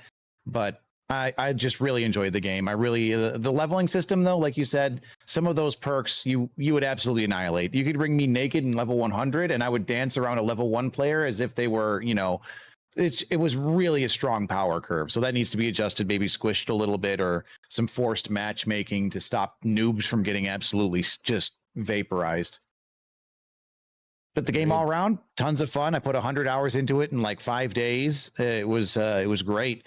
I was playing off stream before the NDA was lifted way too much. Yeah, I know. It was like the first time in a long time that I like just played games without streaming, because it's very rare for me to play a game that not stream it. But Hunger was an exception to the rules. It was like very good time. And just to kind of go off that a little bit, it's probably a very good thing just for the industry in general that Dark has some competition that is good. I feel like if the last time Dark and Darker really did like a good push for like trying to make the game better was when they were competing with Dungeonborn for that few month period. And even though Dungeonborn was complete dog shit, it lit a fire under Iron Mason. They were doing shit for a long time because of it. And a lot of quality of life too that you can take from one of those games and put it into the other. I remember way back in the day when Apex came out, it was the first game that had a ping system that allowed like a mute or an otherwise non-communicative person to provide the same value of information with just a button press. And that's then crazy. and Resurrections too. Yeah. So like then Fortnite immediately, why didn't we think of that? Ping system, adapted it, put it together. Resurrection, boom, adapted it, put it together. So like competition in that industry always stokes the fire of innovation or just thievery and improves everyone's game. And it just makes everything better. Iron Mace likes thievery, so yeah, because Rogues is their favorite. Oh my god, right. Well done. But yeah, 100% true. I actually enjoyed Dungeonborn, but I was very honest with it. I always told everybody it was like a 5 out of 10. It was like a DLC to Dark, where it's not going to have nearly as much content, but it was kind of fun. It was kind of fun with friends, new bosses, new classes, kind of new environments. But the main thing to take away was that a lot of creators in the partner Discord for Dark were basically screenshotting things from Dungeonborn and just full sending it over, because I think at that time we didn't have an auction house in Dark and Darker. We just had trade windows, like old school text-based trading. And so we were like, oh, look how easy it is. We would just like to be able to trade things easily. And that's how sort of Dark and Darker's marketplace was developed. And speaking of competition, we've got Mistfall Hunters coming out next week, which is another game within the genre. Again, I don't think it's nearly as good as Dark, but it is that other thing where, for me, one of the best parts of Mistfall is sort of the one-click loadout. And what I mean by that is, like you guys mentioned earlier, the pain point of Dark and Darker is when you die, you have to do a lot of things to prepare yourself to like go back into the next round. It takes a lot of hours to like reduce that pain point. And so Mistfall's number one quality of life for me is that you have a loadout system where I can push the button to equip loadout, and if it doesn't have it in my stash, it buys it from the marketplace and then equips it to my pick-it-all. It's like Tarkov presets, same exact thing. Yeah, exactly. Yeah. And like that is I die and I push one button and it's like spend 10,000 gold. You know that these are current market prices, and now I'm wearing the exact same set I just lost, including the gems in the gear, and I'm back in the dungeon. And like I think that's just overall really good for the game, because you keep people playing, you reduce like the pain points. You don't want to alt F4 when you die, you just go again. And Part of I'm the problem I hoping think that Dark has. Oh, go ahead. just to finalize the point is I don't know if Dark can do that because it's much more complicated with the gems in the Just more marketplace. Squire sets is what I was. But for sure, we could have more Squire sets. You could have like cleric MH loadout. You know, Dude, cleric solo judgment. Let me spite buy loadout. some. Let me give you money for some more Squire loadouts. Like, Yeah. like There's let so me many help options you. there, and it's Let me- already available. And I just feel like they have this aversion to doing that for God knows what reason, because the players are dying for it. It's just like when we had one stash tab and people were like, bro, it's a tech test, but I'd give you $10 to have 2 or 3 more stash tabs, man, please. Yeah. So it's like the implementation is there. They just have to do it or like think that it's valuable. And I don't know how, like the reward for just being like, yeah, we doubled the amount of Squire sets. Oh my God, you just got me to the dungeon like 10 more hours a week. You know, it saves so much time with that. And they're just like, 3 is the number you shall get. Anyway, we talk about the pain points and like it's how annoying it is to click and set up stuff. But there are times where you want it. Like it's actually nice to just chill in your stash. Oh, I'm put together this cool set. You know, I have an idea. I'm gonna do this. Oh, you're ready? While you're ready, you know, or while you're not ready, I'm gonna go do some stuff with my stash. You know, there's times where I love doing that. And I wish I could just like sit there and just make fucking 10 kits and just then when I want to play and don't want to do that and just play the game, I have 10 kits just set up. You know, my Squire, I hit some buttons. You know, it would just be so much better. Such an easy thing too. You know, just add some more Squire tabs, please. Please. Or like with, go ahead. I was going to say the hunger lets you do all of that while you're in queue. You ready up and you can run around even while it's matchmaking. Queue, by the way, maybe we can get a queue for Dark and Darker. You know, revisit the old times. Yeah, what's up, Arcane? Lobbies. Dang, we just went back in time. Handsome. But we ended up with the ability to run around during that period to sort your stash, to do all sorts of quality of life things, equip different gear. If you forgot something, you could look at your stash pad and be like, all right, I'm just going to grab this. So it's nice to have that quality of life. Hopefully we get that in Dark as well. And like I said, the queue would be wonderful. Yeah, what do we think, Arcane Jr.? Well said. Well said. I agree. No.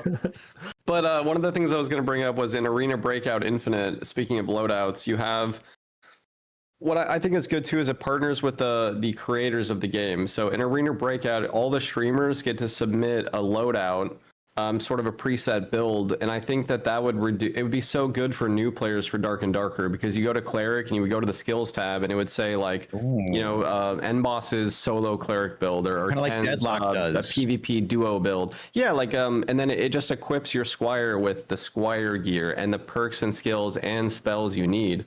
And so that, I think, is probably what remains to be one of the biggest pain points left in Dark and Darker, is the fact that we don't really have a big resource where people can look up builds. They have to sit there and have like 2,000 hours of knowledge to be like, which of all this Squire shit? Oh, yeah. Look at Twitch.tv/the end boss.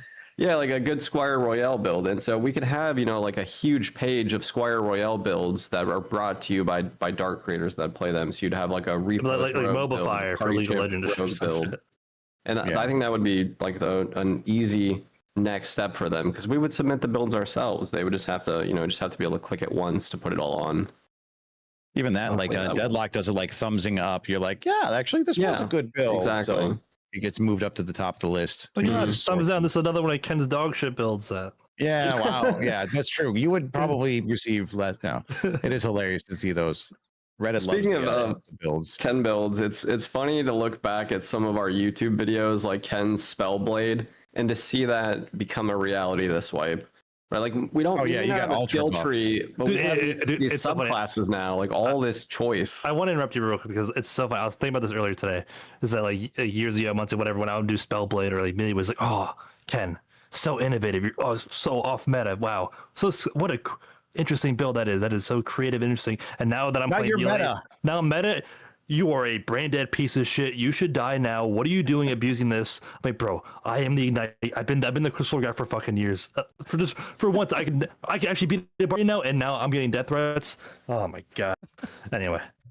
Yep. Just that's Reddit. It's just so funny how perception just swaps like Yeah. instantly just based on the meta. So Yeah, I is remember it, that one with the cleric wipe back in the day when they had the 50% perseverance and or PFE and 3 for perseverance, and everybody got buffed when they made plate a little bit faster, and then every single matchup was just cleric v cleric. I was like, DP Smite is like, you're a piece of fucking shit. Google tall buildings, dude. And then he saw my fame. He's like, all right, so you've been cleric for more than this wipe. It's not that bad. I was like, come on, man. I'm cleric. It's it. yeah. I don't mean I'm playing meta on accident. Okay. Yeah.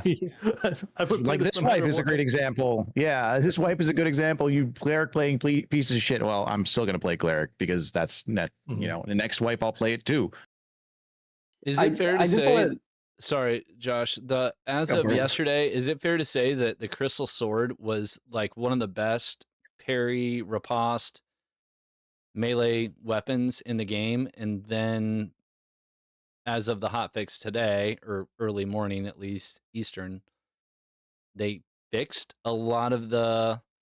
We should talk Parry about that. riposte? The parry stuff. I didn't read that. I haven't read. I gotta pull up the patch notes. Honestly. Well, I mean, so big changes for this seasonal patch was the parry riposte changes, and we haven't talked about that at all. And I kind of have some strong opinions on that a bit.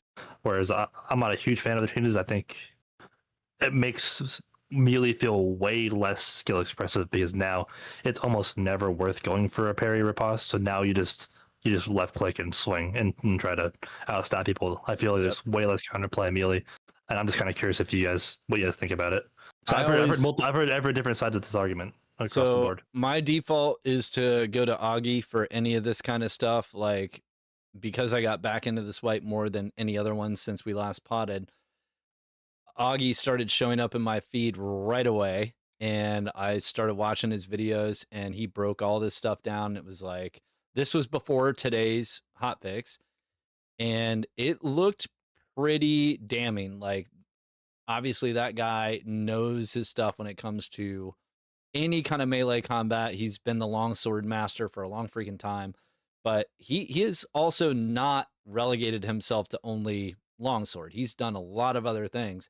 And in the videos that he built, he was playing a lot of cleric. He had a lot of Morningstar footage on there, and he was basically saying that like it was wrecked. He said the exact same thing that you just said, Ken. It's like the entire paradigm benefits the attacker. There is almost no benefit to blocking, and it's basically like they broke it. But I haven't played since the hotfix. I haven't played in the last 24 hours. It's the same. It's pretty much the same. Is it the same? Sadly, yeah. I mean, let players mess around with it a little bit longer. I know you talked about this before, Ken, where you want to let people figure out stuff and have the experience and get back and forth and complain about it, learn how to counter it. But this parry system definitely, I think, is a downgrade, but it was something that was a necessary adjustment because previously just the meta of holding right click was just pretty bland. Yeah, all right? Here's the problem. So most melee games, basically, when there's like a parry and like counterattack system is, okay, so guy swings at me, if I block it, then you gain initiative, which means then you get to swing back and the other person has a chance to block. But in this game, when you would parry, you would get initiative to counterattack, but then you'd also get a huge damage multiplier that would add on to a huge headshot multiplier. So whenever you would hit a parry and riposte, it would just be an instant kill. And that is the problem, I think. The problem is the damage multiplier, not the fact that you can counter off a riposte. I think they just missed the mark entirely with like this solution. I think they made the melee way dumber, and it's just sad because what's more dopamine inducing this game than hitting a crazy parry riposte and like getting having fun. I don't know. I feel like I agree. Really missed it here, especially against monsters. As this is one of those games where you don't really get to use your spells or skills against monsters, and so at that point you're relegated to just left clicking. And it was like that for years. And I would say last season was the coolest point that we'd had for parry riposting, and a lot of weapons were really fun to use. And so it's good to have, PvE is a major part of this game, and so it needs to be fun and not like a chore. And so I loved parry riposting, especially with like rapier or daggers or just cool things. And so they set the framework up for us to enjoy that system. It just needed to be changed, like you said, because people just holding right click and like turtling up, and somehow that was advantageous to them. Yeah, the was upside annoying. was too much. Yeah. It was too much. And so like the numbers needed to be adjusted, but now we've totally changed the system to the point where right clicking is like punishing, and it's like weird because we were used to this good system and this fun system, and so now we're just back to left clicking. And Even so for like you certain said, you weapons, sort of dumbed down melee combat again. you can even have negative multipliers. Like say you hit a parry and then your riposte does less damage than a normal type. But it's fast. Yeah, yeah, exactly. it's fast. Yeah. And like stuff like that, like you just change the numbers because I think the problem last season we talk about was like Bardiche riposte. Like, oh, I hit a Bardiche block and now I have a 58 damage weapon with a riposte multiplier with a headshot, and I'm playing Barbarian with a billion strength now. And the same thing with Halberd fighters, and you just it's a math problem, not a gameplay problem. Exactly. And Yeah, I was going to say the same thing. agreed. Like this concept of a perfect block, and I don't want to beat the dead horse on hunger, but I feel like because hunger has a concept of stamina, and the second you go to block, the longer you block, you get penalized for it. Like if we could get to the point, and I know it's very hard with netcode and getting network latency to compensate for this kind of thing, but if you can get anywhere close, it doesn't have to be like 100 millisecond level to be able to say to anyone playing on any network connection, like let's just call it 700 milliseconds, 800 milliseconds. Like you can almost be on like the worst network connection you can imagine in the developed world. And if you hold block, you get punished. If you have a good block, you get rewarded. Like that's all we're going for. And a lot of other games have figured that out. And I don't think Dark and Darker needs to move to a stamina-based system to achieve that. If we could do that, I think it solves a ton of the problems. So what Ken said is exactly right. It's a math problem. And just solve the math problem. Like, I don't feel like that's asking too much. Am I No, wrong? for sure, 100%, Are we 100%. wrong? No, I think they're doing we're that right. now. If I'm like reading the update, they did a change where you can now block and riposte when they get a parry outside of the parry area.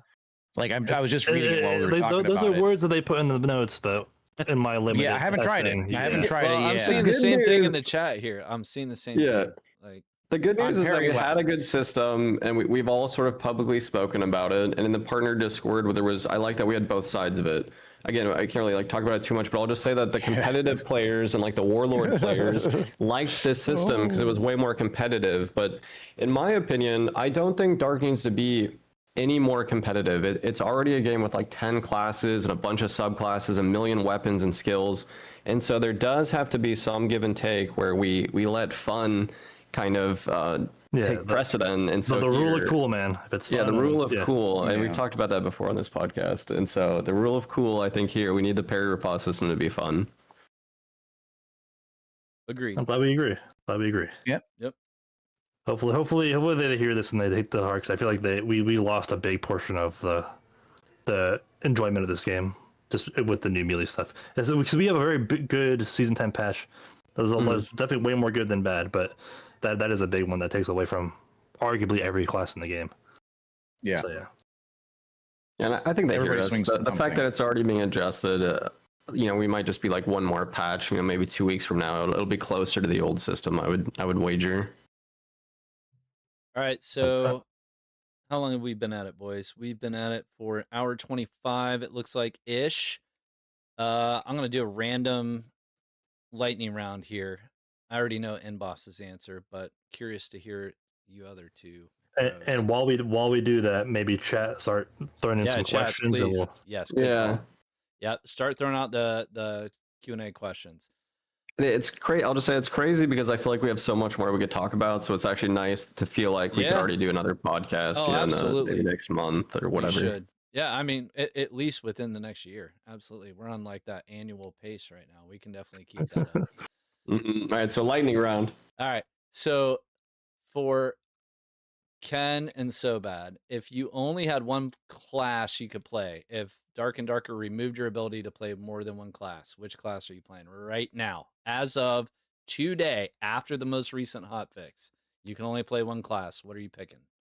if you ask me within any time period in the past 2 years, I would say cleric. But finally, we got some good wizard stuff, so I would just play wizard. I'm a little biased here. Fucking Wizard is A. finally That's in a good so spot. good to hear. All right. so bad. I'd play Rogue for sure. I think Rogue is like the most fun class, and it can also be a very heavy PvP class. It's great at farming, and PvE is fun, fast, and loose. So it's just got kind of everything. It's a jack of all trades in many ways now. It's good at range. It's good at mid range. It's got like teleports. It can climb walls, play dead. Like it's got everything. Yep. I feel like Iron Mace has finally paid off on a lot of things we've covered, and not just us. A lot of people talked about it. It's been everywhere. But I do remember Ken explicitly saying, like, if you get rid of Landmine Rogue and you give Rogue a lot of other options for builds, it will just benefit the game. And I feel like that's where we're starting to get to right now. So that's huge. Yeah, there's been ads with the Rogue, but I feel like now we're actually at a place where we can start healing. You know, Landmine is in the meta. Now we can actually give them cool, fun stuff like Wall Run and Play Dead and the Mosquito build. Like now we can just do way more stuff. Give them a grappling hook for like, you know. Oh yeah, but it pulls you to them instead of you pulling at them would be actually sick. Yep. And I was always an advocate of that because I never played Invis like ever. I always thought it was, you know, however I thought about it doesn't matter. I'll just say that I don't ever feel like it needed Invis. Mosquito was always viable. You could always build PDR and Brawl. There was a time, I think it was OP, but there was a time where like weak point was so strong that you could actually go toe to toe with Barbarians just straight up. True. And win. And I feel like we're kind of back to that with Lethal Mark and Teleport. Because if you teleport to them off a 30% PDR loss, I think you can Brawl anybody. It's funny because like we have the huge Landmine nerfs, and now when I like watch a Rogue streamer, it's just more enjoyable to watch. Instead of just watching, I'm gonna Landmine this guy, I'm gonna kill him with my invisibility. I watch Repose or Party Chip, and they're just they're climbing up walls, they're teleporting, ascending. This is way cooler. It's made it so much more fun to watch both of those guys. Yeah, Party Chip and Repose have been so much more fun to watch. It's been great, and not that Repose ever needed to abuse like Landmine Rogue. I don't feel like that was his mainstay by any means, or Party for that matter. Yeah. But it's just way better. It's way better. It's better for the viewer. 100% better for the player, better for the game. It is just all around better. I'm gonna go full send. Like it is all around better. We already know N-Boss's answer. And my what answer. do we think N-Boss would play? Like, you know. Yeah, I think he's good with Cleric. I think. What would he play if he couldn't play Cleric? Is I think the better question. Tarkov. What would he pull back to? I mean, I haven't tried the new Wizard, and I'm sure I would love it. But I do love me some Sork. Sork is fun. I love Bard. Let's go that route, N-Boss, because Ken and Josh just asked a question. Like, if we couldn't play Cleric, because that's the obvious answer, if you took away all the classes, we could only play one. If you can't play Cleric, what are you playing? Only one class, like locked to it, or just not playing Cleric? You're locked in. Okay. You only get one. Wizard. Yeah. My man. Yeah. It's got melee, it's got range, it's got a lot of skill expression, it has a lot of counterplay, outplay, great everything you do in Wizard.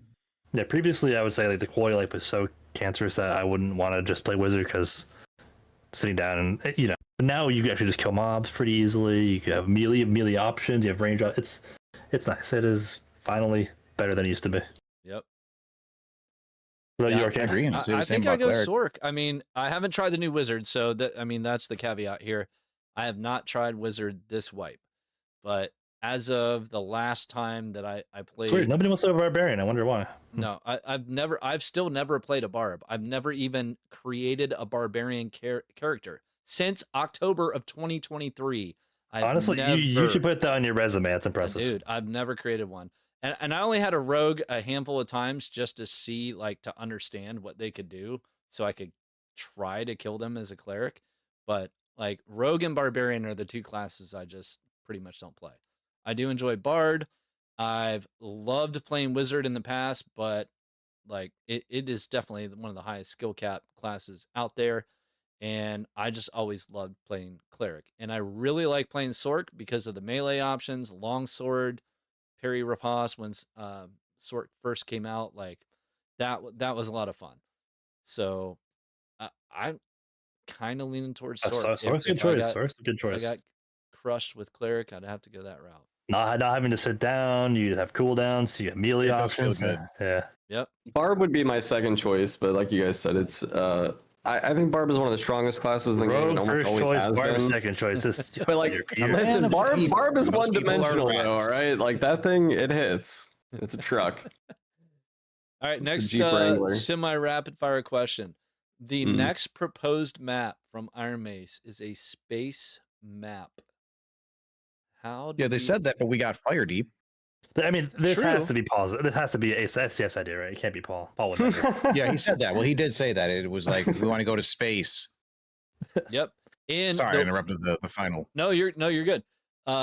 Based on there is an actual recent relevant update. So, One Peg's interview with Terry and friends within the last 24 or 48 hours, Terry said explicitly their goal, long-term goal, is to make every environment a 3-tier map. Give 3 levels to Goblin Caves, Ice, Pirate Bay, whatever we're calling that, and the castle. Castle's already done. Everything else needs 3 tiers still. Do we get a first level space map before we finish out the others? And do we want the space map? And how do you even reconcile that? Like, from a Dungeons and Dragons standpoint, it's in the canon. It makes sense. But for most The people ethereal that play plane or this game- something. right? Mhm. Exactly. So I get that, but like, what do you think the general public that, like, a lot of people play this game that probably haven't played D&D? Do you think the reception to getting a space map before finishing out the other 3 tiers of all maps makes sense? What do we feel about that? Are we getting I mean- 3 tiers of space? Yeah. Like, Not right away. certainly not. Just chalk the whole space idea. Just get the idea aboard. yeah, You know, it's stupid. B, we don't need more freaking map queues. And Yeah. C, I don't know. Just why? Well, just why? Who's asking for it? Sometimes I hate. Army says this sometimes. We're like, no one's asking for anything like this. They're like, we're gonna give you this for no reason. that's how we got Water Map. Yeah. That was, speaking of water map, I mean, if what they could do, and then ice map players are gonna hate me for saying this, to just make the water map be one for ice caves and ice abyss. There you go. You remove a Be queue. level 1. Yeah, you can make You'd it be level 1. Yeah. Oh, that's Yeah. actually a good You idea. swim into the maelstrom and fall I into like the ice it. caves. Yes. Yeah, that's actually genius. Yeah, Imagine remove falling the out of queue. imagine falling out of space and landing in the water map. There you go. Okay, so here's my take, which goes in a little bit of a different direction. But I think Fortnite really pioneered this idea that instead of constantly doing a brand new map, you just make seasonal or yearly changes to the map that are thematically accurate and interesting, and then you build around that. And I think that would be the perfect idea for Dark and Darker. So you have like the rise of Blythar, and suddenly you get like a snakes, and like there's like a crevice opens up in Crypt, and now you can drop into that, and there's like a new like under Crypt, there's like 4 new modules. And so you have this like thematic change without adding new queues and without having to fully develop a new like 9x9 or Yeah. 5x5 Season map. of the Goblin, randomly Yeah. instead of a red portal spawn, you get a golden portal spawn that takes you to a Yeah. special goblin cave with all Make the all maps you gold have, ore. make them better. Stop making new maps. Just put that effort into the maps we already have. Add you So always it's add more modules, add more changes. Yeah, it's like why? It kind of ties with the idea of having events, like in-game POI events, like where you load in and you're like, oh, this place has enhanced loot, so now there's going to be 4 or 5 people going to the keep, you know, trying to pick up The goblin invasion. You fucking queue up for ruins. Half the modules are just goblin caves or something. I don't know. Yeah, I like that. It's also easy to build on that, like especially for the viewer side and for the streamer side. If you have like a season of the Goblin that where you get a gold portal, let's just say you queue. Everybody that enters the gold portal, you queue, and then it's 4 players and like a 3x3 map.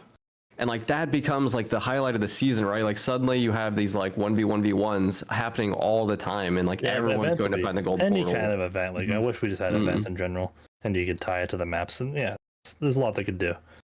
the replayability is there. It's almost like end of wipe events, something that we asked for over a year. That would be a great idea. That doesn't take as much effort as it does generate incredible amounts of goodwill. Oh, Yeah. I And mean, I'm you can I think they've done a much better job with quests as well. We didn't really talk about it that much on the pod, but if you have a seasonal event like that or a map change, you just tie it into like daily quests or weekly quests or seasonal quests or like an event merchant. like high priest of Blythar, or like some like a little goblin shamanka arrives and you get to do quests for it for the gold portals. Yeah, let's talk about quests. Can we just untime gate quests already? I know I say this every fucking time we talk, but I'm just so tired of quests being time gated. People meme because I don't do quests that often, and I don't do quests because they time gate them. If I could just sit there for a week and just really grind them out, I would. But I hate doing 3 quests, waiting a week, doing 3 quests, waiting a week, it's just. And also with SSF, it makes no sense. I just wish I could just grind to my Ruby Silver now, craft some Ruby Silver during SSF. It would be so much better. But sorry, that's my rant about that. No, I've talked about that a lot, and I used to do speed runs for them, and it was like a good form of content for me, like speed running every quest or like every quest tree to unlock craftables. I'll only say that on one hand, I think it's a really good idea. It's kind of like Tarkov. It gets us all sort of like powering through, and like, you're at work and you tune into the stream. You're like, damn, Repo's finished all his quests. It's only day 2. Like, he's already got Grim Smiles on. But like, I'll just say on the other side, it is worth noting that maybe that kind of ruins SSF a little bit. Like, suddenly everybody just has, all the sweats have like way more shit. Because right now, even the sweats, like I've actually heard you say this, Ken. Like, when you kill a sweat, and they're always going into a worse set during SSF. Like, you are actually setting them back for the most part. But like, if you ungate the quests, I think suddenly we all have like you said, like you're in Ruby Silver, you're in Grim Smiles, like everyone's weird. Hold on. But think about what it would do. Think about if like you're playing SSF, you're queuing up, and now all of a sudden you run into fucking Jimbo hitting Ruby Silver in Inferno, and you gank him. And like, come on, that's such a good feeling. Now people are hitting the golds. It's just like, it adds so much. Now I'm target farming centaurs. Now I have all these. Now I have goals to like do. I'm playing cleric. I gotta go get these centaur kills. I gotta kill these skeleton mages and get this dark fabric so I can.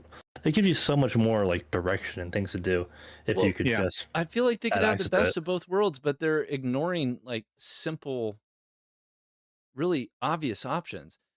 What Ken's talking about and what they're trying to prevent is like that power spike from the people that are no lifing the game.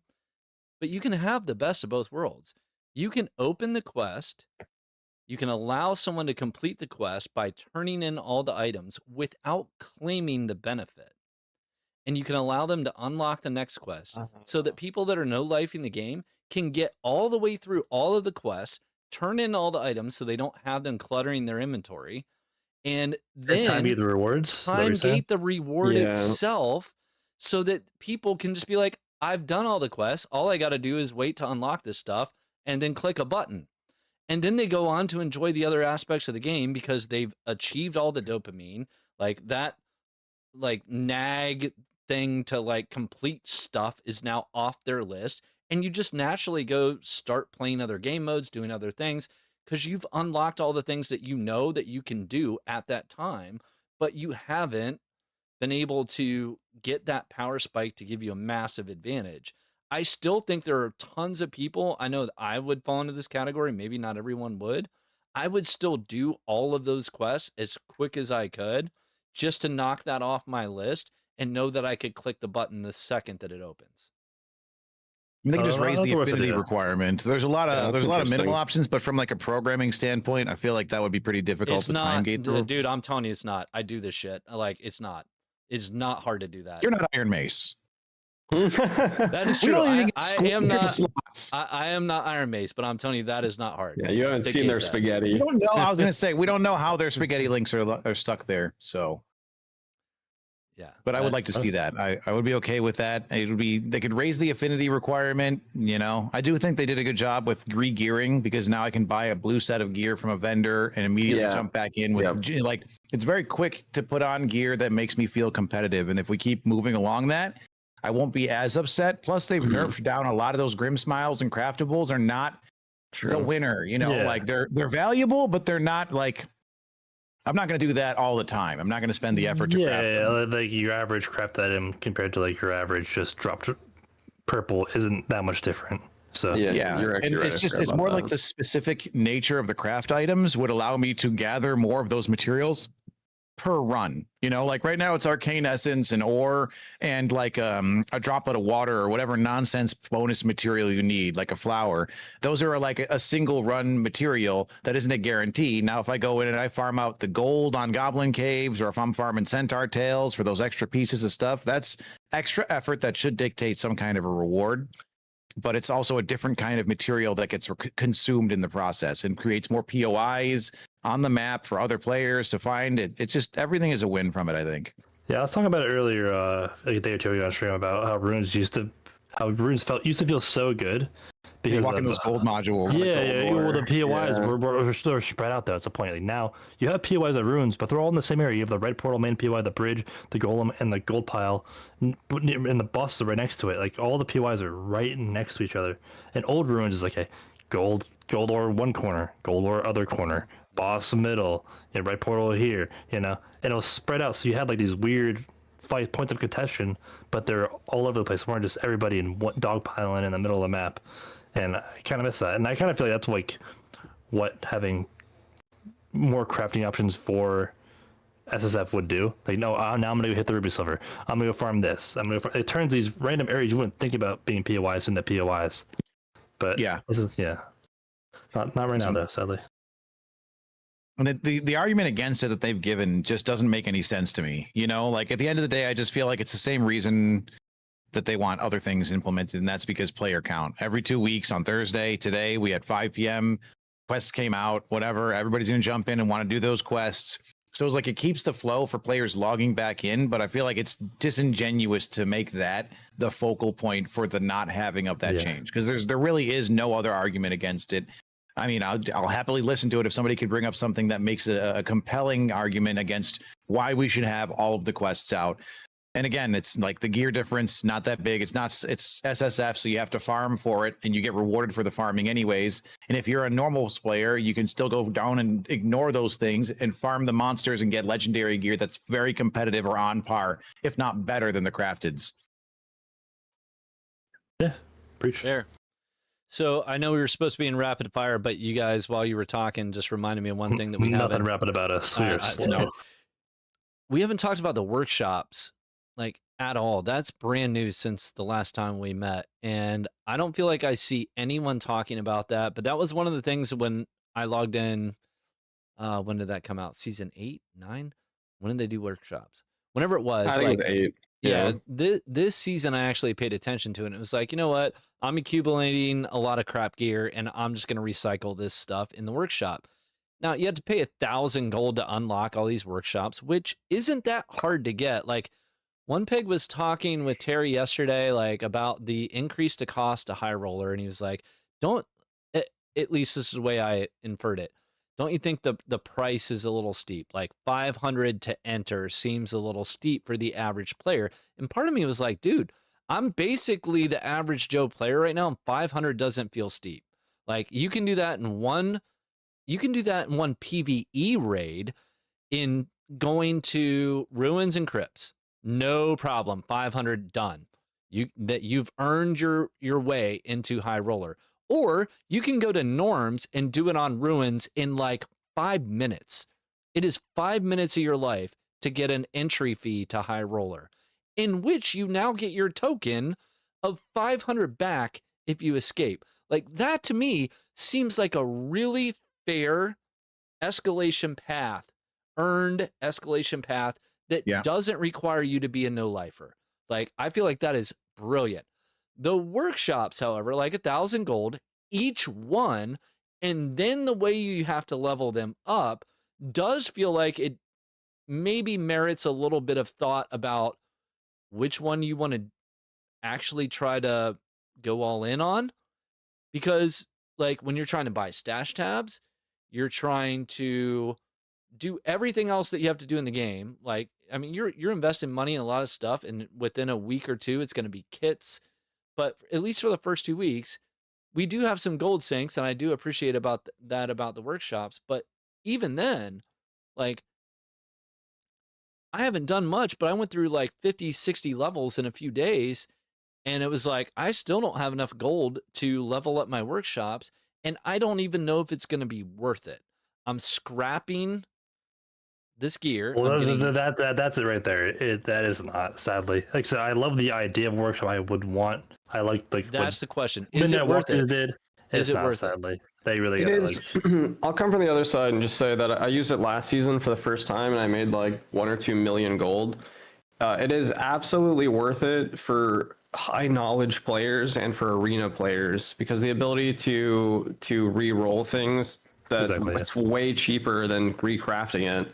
Is first of all, It's for fun. making arena It's best, staying pretty much. gamble. Yeah, Yeah, and it's so kind of the- sad. 'Cause I wish it was more stuff for like the average player to try to like put together like working class kits. This is for lack of a better term. They gotta do something about it. I do agree. Your point, so bad. It is very good at the absolute top end. At the top, yeah. And But, same like, with uniques. I think yeah. rerolling uniques, especially this season with 2x2 rolls, is going to be insane. But for your average player, the other thing is, even for me, it's like you're saying, is it's complicated. It's like a whole new contextual menu, and there's 4 different workshops. Like, I think it's just one of those things. It's like old Dark and Darker. It's like too many. We're adding more clicks. button presses. Yeah, and like more pages It of should be shit. much more simplified. Like Armor and weapons. Yeah.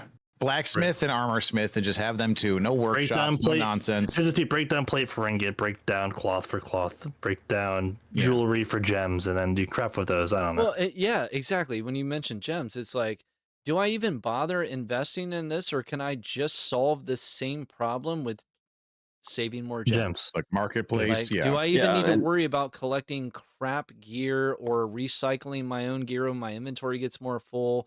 Should I just only focus on valuables and collecting gems, and do I solve the problem that way? Like that. That's the The question. cool part is, though, it is like one more thing. I think most people in this game choose specific things. It's almost like professions that we have, where like some people are going to mine, some people are going to quest, some people are going to do workshop, and other people are just going to farm. And I kind of like that aspect of it, but it should be simplified. Like you're saying, like, how much stuff do you need to do when marketplace opens in like 7 days and you can just buy whatever you want? It's not the worst thing in the world, but I just frustrating because I know it could be so much better. It could be like a really big point in the game. Yeah. Mm-hmm. I like it's the one of the upgrading Iron Maiden system. things, where like wipe to wipe, I think it's going to get better, and it'll eventually flesh out. Yes. It's like with the Expressman and its inception, and how you used to click and drag everything over, and now we have one click to just spam everything over. It's like there's definitely a progression to the features that I feel like Iron Mace previously used to want to give us those features early. Now it's like they're a little bit more quality assurance and testing before they do that, and then it still comes out a little broken, but at least they tried. But that's kind of where we're at. And as the quality assurance comes from our feedback as a community, I think that we'll get more and more improvements to the workshop that sees a better methodology and solo self-found, maybe even some squishing between the workshops. But it is good for solo self-found, but it's definitely the juice isn't worth the squeeze. The effort you put into it, getting all of the other gold together, getting the items together is difficult. But they could do some stuff to it. Yeah, for sure. All right. All right. Can Any we more some Steven? chat? Yeah, what do you got guys any got more? in your chat? These are what good. questions we got? Yeah, All right, chat, load us up. Let's do a lightning chat round. Boy, look at that. You brought up professions in this, made me think of Hunger again. How Hunger has professions, and that was Yeah. damn, that felt good. It did. But I spent like 10 hours looking for all like the mining spots and finding all the copper and all the. Oh yeah, man. damn. Yep. I ended up picking the profession I didn't think I was gonna pick, which was the scavenger. Mhm. And gosh, what was I gonna pair that with? Was it the armor? It was basically the one that allowed you to craft armor. Outfitting. Yeah. Yes. Scavenger and outfitting. That's what I chose. Yeah. And yeah, I mean that there were so many things. Again, I'm beating the dead horse here, but like if Terry and company, Paul, are looking at that tech test, if hopefully someone looked at that and said, holy shit, like we can simplify a lot of things about our game, take the things that are already proven to work, and then just tweak these RPG elements that Hunger has figured out and balance them into Dark and Darker. You have lightning in a bottle, man. Like they could actually do it. But I mean, the risk is how long is it going to take them to execute on that when Hunger might be coming out in alpha or beta in the next, what, Q4. 2 months? 3 months? Like that's a risk to them. For sure. Not for sure. This isn't another question we'll get this technically, but did we talk about the Magma Wyvern? No, we did not talk about the Magma Wyvern. Has anybody in I've here never fought it. delved? Nope. I have fun person. I've fought it a couple of times. I haven't been able to kill it yet. I think they adjusted some stuff with its attack patterns during one of the attacks to make it more difficult. Like basically, there's the regular Frost Wyvern to be a good example. There are some attacks that it's doing that are free damage. You know, you're like sitting there like, oh, okay, this is perfect. I can just keep reaming you while you're just doing that attack.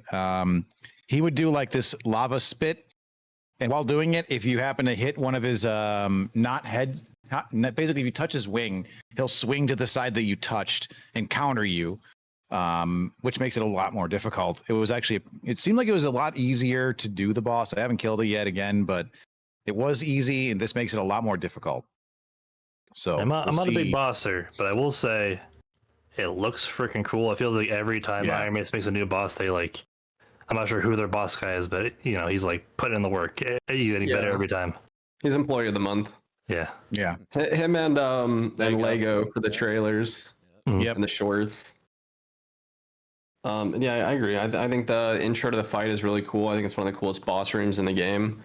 And the way you get up there with all the elevators and the systems is fantastic. I just pulled it the one time on test server and it just instantly wiped me. But yeah, the fire deep is so cool. Like, I'm almost sad I don't play super it. Cool. I play Crypts and Runes mostly, so I kind of miss it. But like every time I see something, I'm like, this actually looks like a really good map. I played it a few times and it does feel good.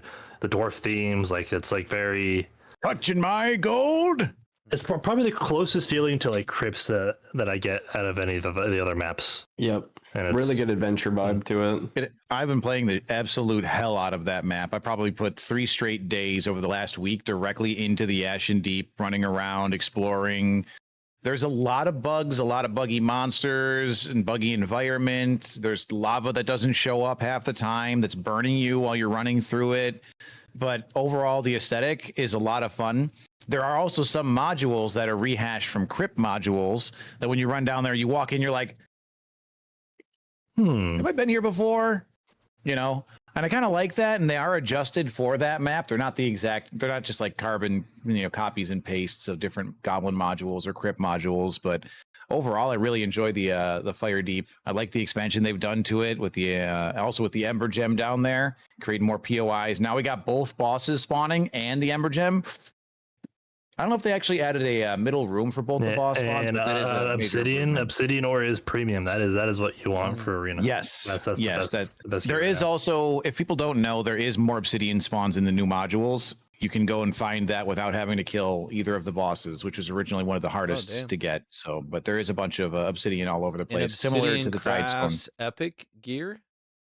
It's perfect. It's the Arena Abyss. Basically, for 90% of classes, Obsidian is what you're going to go for. They can do armor and magic pen on the gear you craft with it. They both like a hybrid pen. It's really good. Nice. Perfect for cleric. Great for cleric and wizard. Yeah. Nice. I like this question from chat. It says, "Would you guys be interested in a wandering boss that could break down doors and has like a good chase potential?" And I think we've talked about that on the stream as well. Just the addition to any like points of interest or events or like RNG, I think is really, really good. Like Tarkov. Yes. Yep. Tarkov's boss pushes you through the dungeon one of the too. best. Yeah, because if you want to kill a boss in Tarkov, you're going to each of the POIs, and then you can hear other people, potentially fighting it, and so it draws the map. Yeah, Sturman is a great example of everybody knows. Once his tap tap tap tap, you're like, yep, that's Sturman. That's his double shot SVD. That's him going off in the corners. He's there. But some of the Tarkov bosses are static to one location. Not all of them. I also love how cultists function. I think that's I just love cultists are so cool. They're so cool. The silent footsteps and sprinting around. Remember when they first came out? It was like trying to figure out like they spawn during this time in this area. You'd be going through at night with your NVGs on, then you'd hear them whispering. Next thing you know, Jimmy behind you is fucking one tapped, and it's just like he's bleeding and you're poisoned, and you don't get rid of the poison unless you brought the antidote. No one had it. We gotta go, dude. We gotta get there for now. He's like bleeding out. Good times. I've been infected. Here's a question. Like Wiz and Cleric, this way, what classes do you think need a rework, new abilities and perks? Bard. Yeah, so I think I like where they're going with Bard. I do like they're going there. I think Bard is long overdue. I feel like they came up with Bard a few years ago now, and it was very interesting for the time, but I feel like they really kind of just missed the mark on Bard. They've kind of neutered it over the years. They kind of removed a lot of what makes Bard, and they kind of just need to take a step back and redo the whole class on some kind of level. I know you guys play Bard more than I do. I know Arcane and Subat play a little bit. I think you do too, and Boss. I know I don't, because that's way too many buttons. But what do you think we need for Bard, or what class do you think needs some more love? I don't know. So honestly. I have like a base take on this, and I would have said the same thing before, like the wizard buff and the rogue buff, or the rework rather, is that even though I think some of these classes could get new stuff, I'm actually more interested in new classes, because like, sure, you could add more stuff to the bard and you could kind of keep it going, but I think I would rather see like a paladin or a monk, because bard has a very specific identity and a lot of people still play it and have played it. And same thing with druid, and I think a lot of people would say warlock probably needs a rework, but like all of its subclasses are still functional. Like you got TM, you've got like hellfire, you got build melee variety in the game. Yeah, and so it has, and it plays dramatically differently in like solos, duos, and trios. And so like I'm almost of the opinion that like there's already so much stuff going on that I would like to see like a paladin or a monk come out, or just like a different system, or maybe like a new feature for Dark and Darker. But I don't know how the team works, right? Like, are we splitting dev time? Like, if I could pull from something, I think I would pull from like new subclasses and go toward like something different. But I think that's based. So, What do you think, Arcane? It's tough. Somebody mentioned in because chat giving druids only one animal form, and I thought that sounded great. Like, make it so they, instead of having every shapeshift, you just buff one animal form. Yeah. You hit Q, you turn into a bear. well, Now I know what you're gonna do, and I know you're not I'm a gonna bear fly druid. around. Yeah. that Yeah. would sync up nicely with a training or progression system where you can Mm. level up a certain animal form for your subclass. So like there is definitely that type of system I would love to see. But to Sobad's points, like to give credit where credit is due, like Iron Mace for the longest time kind of felt like League of Legends, where it was like, we're going to make our new content a new class. We're just going to release a new character, even though the ones that we have aren't nearly. I mean, when they released Warlock and Bard, it was like, I mean, Bard was first, right? So Bard was like the first after the original classes, and it was pretty not Warlock. average. And then they buffed the shit out of it. But when Warlock came out, it was like, it was pretty decent, even though it was only halfway there. It was still pretty good, and you could see the potential. Mhm. And it was like, okay, this actually went from 0 to 60 pretty fast. And then it was one of the best, most overpowered classes. And then you get Sork, and Sork was like, oh, all right, now like they're hitting their stride. But that felt like the draw to the game almost every new season was, if we don't have a new class and if we don't have a new map, people aren't getting excited. Like that's the content. Mhm. Yep. Which is fair. Like I get it. You want one or the other, or at least partial. Like maybe you don't need a full new like water map, but add a new level to the Goblin Caves, and I think a lot of people are going to be excited even if you don't release a new class. It has been since Sork, if I'm not mistaken. This is where I'm going to rely on you guys to keep me honest here. We haven't had a new class since Sork, right? Nope. Is that right? Yeah. And Mhm. that's been a year. Yeah, 'Cause- about yeah. Yeah, we And we had keep getting Sork last teased. time we potted. Almost for sure. 90% sure. Yeah, for sure. Yeah, we did. A little Yeah. over a year. So a year since we've had a new class. We've had new maps. We've had some new QOL. And we've had a bunch of balance changes. And then most recently, we've had existing classes get perks and skills reworked. And I think most people would agree, Wizard, Cleric upgrades, for the most part, big W. Mhm. We have not seen a new class in a long time. Like I think we've come to the point now where I totally agree with Josh. Like, I think it's time for Monk. I think it's time for Artificer or whatever else they were thinking about. Like, give one new class, but not at the sacrifice of the three things that are going to get them to production. And I think, Josh, that was your whole point. Like, what do you take time away from? Do you take time away from the social hub? Do you take time away from like training and skill talent tree type of um, character development, or what was the third thing? So we had social hub, shit, I already forget. But at any rate, like I do think there's an argument to be made for that next character class, because Bard isn't that bad. Warlock's fine. Now Cleric and Wizard are pretty good. Rogue feels all right. I don't think that many people are complaining about Fighter or Barbarian. Fighter was absolutely absurd for the longest amount of time. Like, what class really feels underbuilt? I can't think of one. That's fair. Rogues would argue. Bard's probably the closest we get, where they really only have 2 build paths and they kind of play similarly. But yeah, I do get your point. And I thought thinking about this the other day. I was like, especially in D&D lore, a lot of classes have overlap with skills and abilities. Like, you could add a new class, let's say Paladin, for example, and you could just pull some stuff from Cleric and just to kind of give you a little extra boost there. Like, Paladin gets Holy Light or something, or Spite, whatever it does. And then there might be some new stuff from Paladin that Cleric gets access to. Maybe, I've always said Sork and Wizard have a lot of overlap. The fact a Wizard should have access to a lot of Sorcerer's tier 1 spells. Obviously, not the 100%. merges, Yep. like Fire Arrow or Gladius, stuff like that. Where I feel like we could really have some overlap here and kind of create build diversity among classes we already have, and without any development time whatsoever. Without multi-classing, like allow some form that's of good. subclassing that borrows from other classes without full-on multi-classing. Yeah, That's very Dungeons and Dragons as well, to get like the tier 100%. ones, like the top 1 or 2 rows of spells or perks or something. That's cool.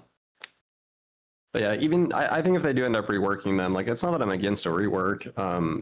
You can see a lot of cool stuff for some of these classes. I don't know about Bard, dude. Like, I think Bard it's so like rooted in its own identity. It's just challenging to think like what else Bard has, because at the end of the day, it's almost like a little rogue or fighter that just has like a bunch of buffs. And so it's like, it's strange. Well, that's the problem, right? Yeah, right. But like, I can't really think of that much to do with it compared to like Druid, where I feel like you could have so much cool shit. You could have like mushrooms that resurrect people over time, like soundlessly, and so you just have to be aware that if they plant that, like, oh, we got to kill the Some of mushrooms. the songs are really cool. You could summon animals. Druid's a good example of what it should be, right? Where Druid has like one form where it's like the combat shapeshift Druid. Then their other form, which is completely different, is the full support Druid, where they have to sacrifice stuff. Whereas I wish Bard kind of had that. I wish Bard just had a full support playstyle where they could like, I can't really fight that well with my sword, but I can heal and buff like a Chad. right. And I wish they had that. But then you start to encroach into cleric territory, so that's a delicate balance, right? Like, Bard I was should gonna never say that be, as a like cleric level healer. Well, it's the part I was going to say is that Bard itself has become more of like a conduit for support and buffing and debuffing, which is fine to put it into that space and role. But it's just like trying to play a support cleric in solos. A lot of people are like, well, I can't kill stuff. Well, you're a fucking support class playing support.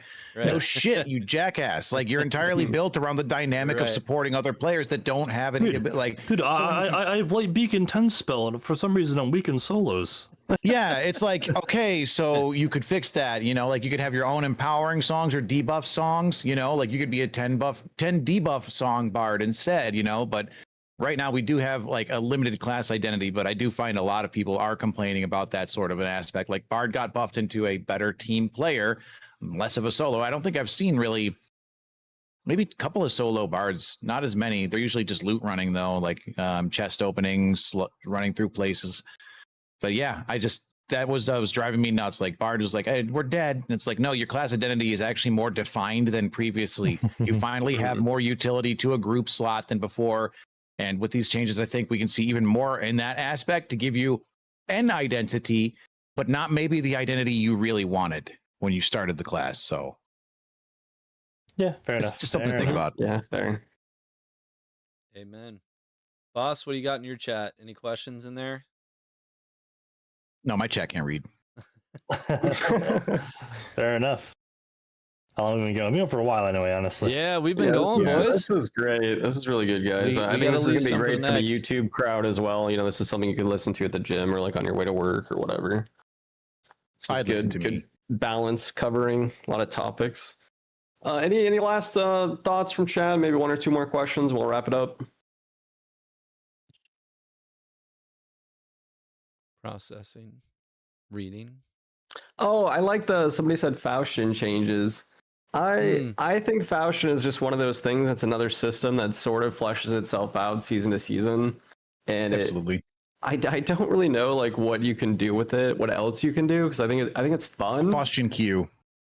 A Faustian Q, I think, is next step. You can And do the a way- and game the way mode Faustian maybe, Q. yeah, or like a 4v20 or something, where dude, it's like a flop 3v20. tournament, Faustian tournament, and a wipe. Wait a Who can minute. get more kills? Oh yeah.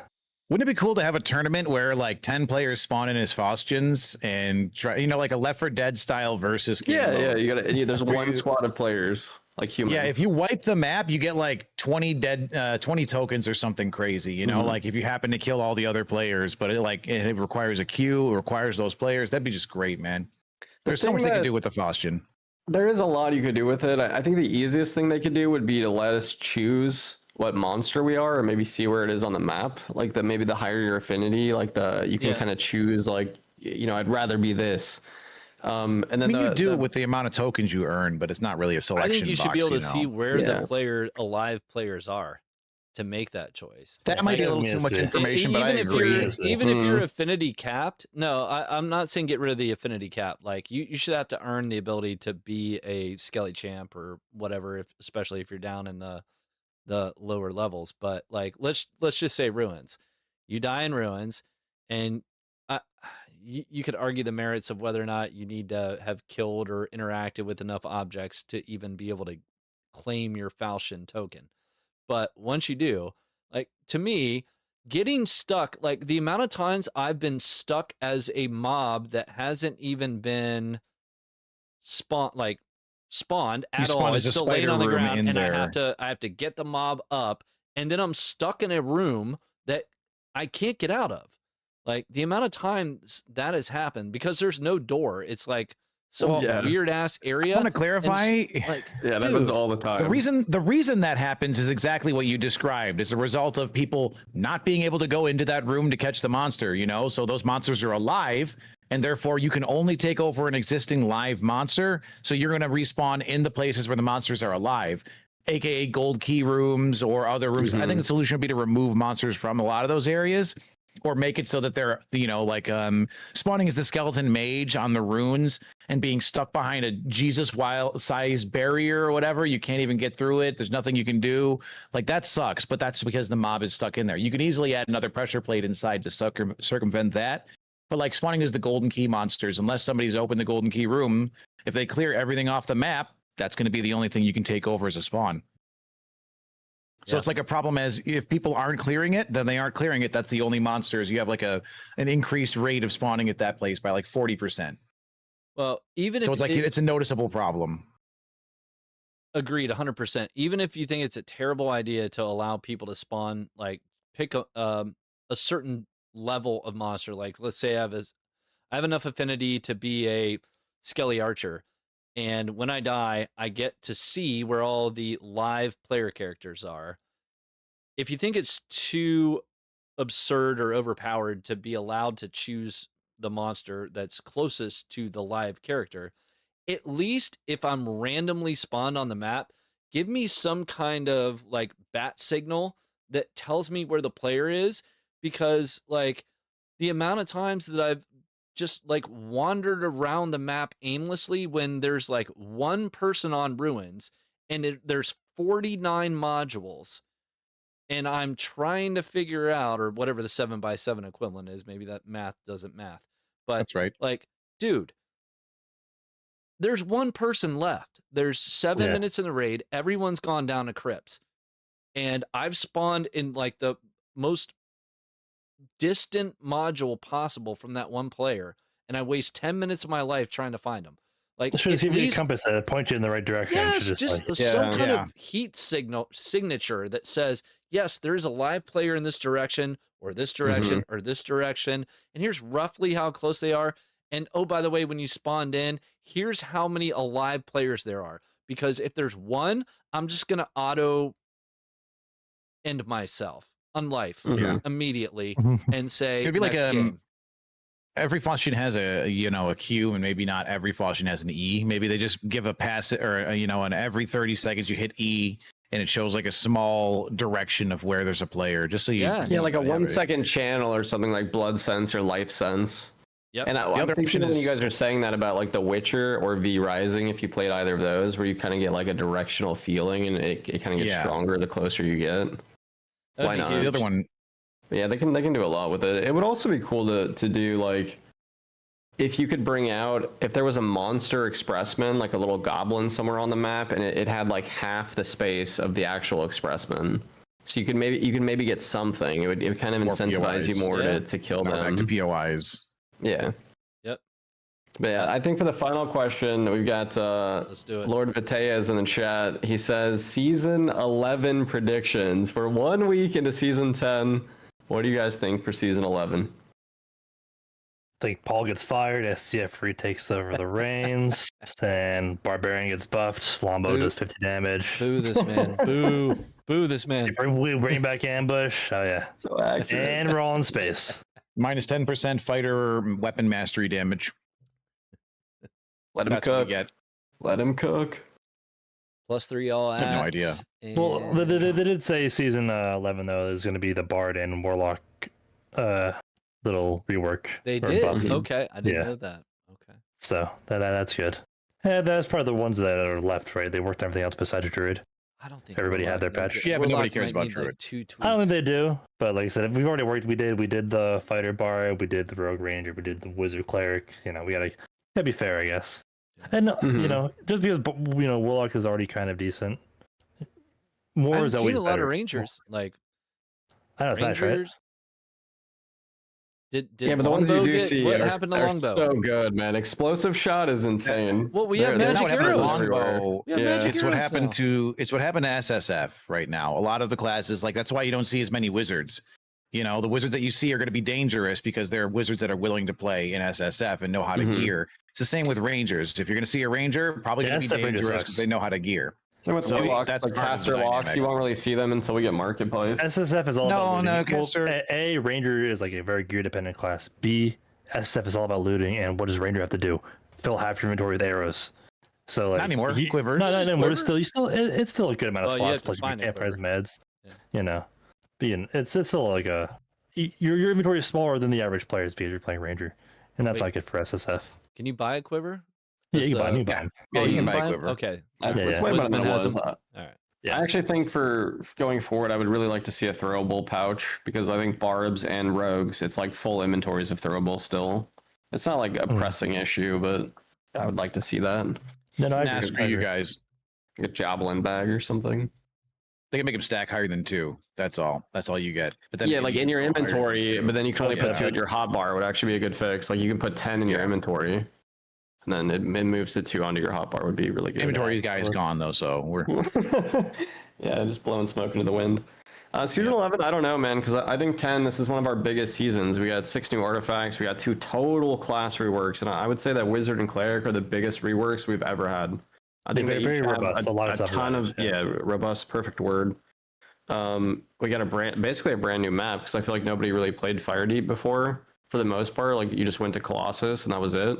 Yeah, Now like, it feels you see a like an world- actual map now. Like it feels farmable, and it has They a new do key this level room. of patches every season. Like every 3 months we get like how many perks we got? What, almost 20 new perks and I think it's 15 new 40. skills. Oh yeah, a like ton. total, yeah, Yeah, yeah. like that is a lot for like a Mhm. 3-month period. Plus we This did the was a mid-season lot. stuff. Like if they could just do stuff like this consistently over a few month period, over a year period, it's going to add up to a lot. Yeah. Like, This is the really first time where like the 10-year vision feels like we've taken a major step forward in the last 3 seasons. Like the last 3 seasons have been huge. Like you said, 2 steps forward and no steps back. So we'll just hope season 11 is a continuation of that. Agreed. fair enough. I don't think we have a better place to Hopeful. end than that. Gentlemen, it's been a pleasure as always. Not going to guarantee when the next episode will be, but I do There think will we be should do- one, but we don't know when it'll be. That's right. we there know will it'll be in the one. future. Mm-hmm. It'll be It in definitely the- will not be in the past. Absolutely. We will try to make it before 2027. We will try our best. Fair enough. Fair enough. And we hope to see the return of the Darkest Hour as well. And if and when we do return in 2026.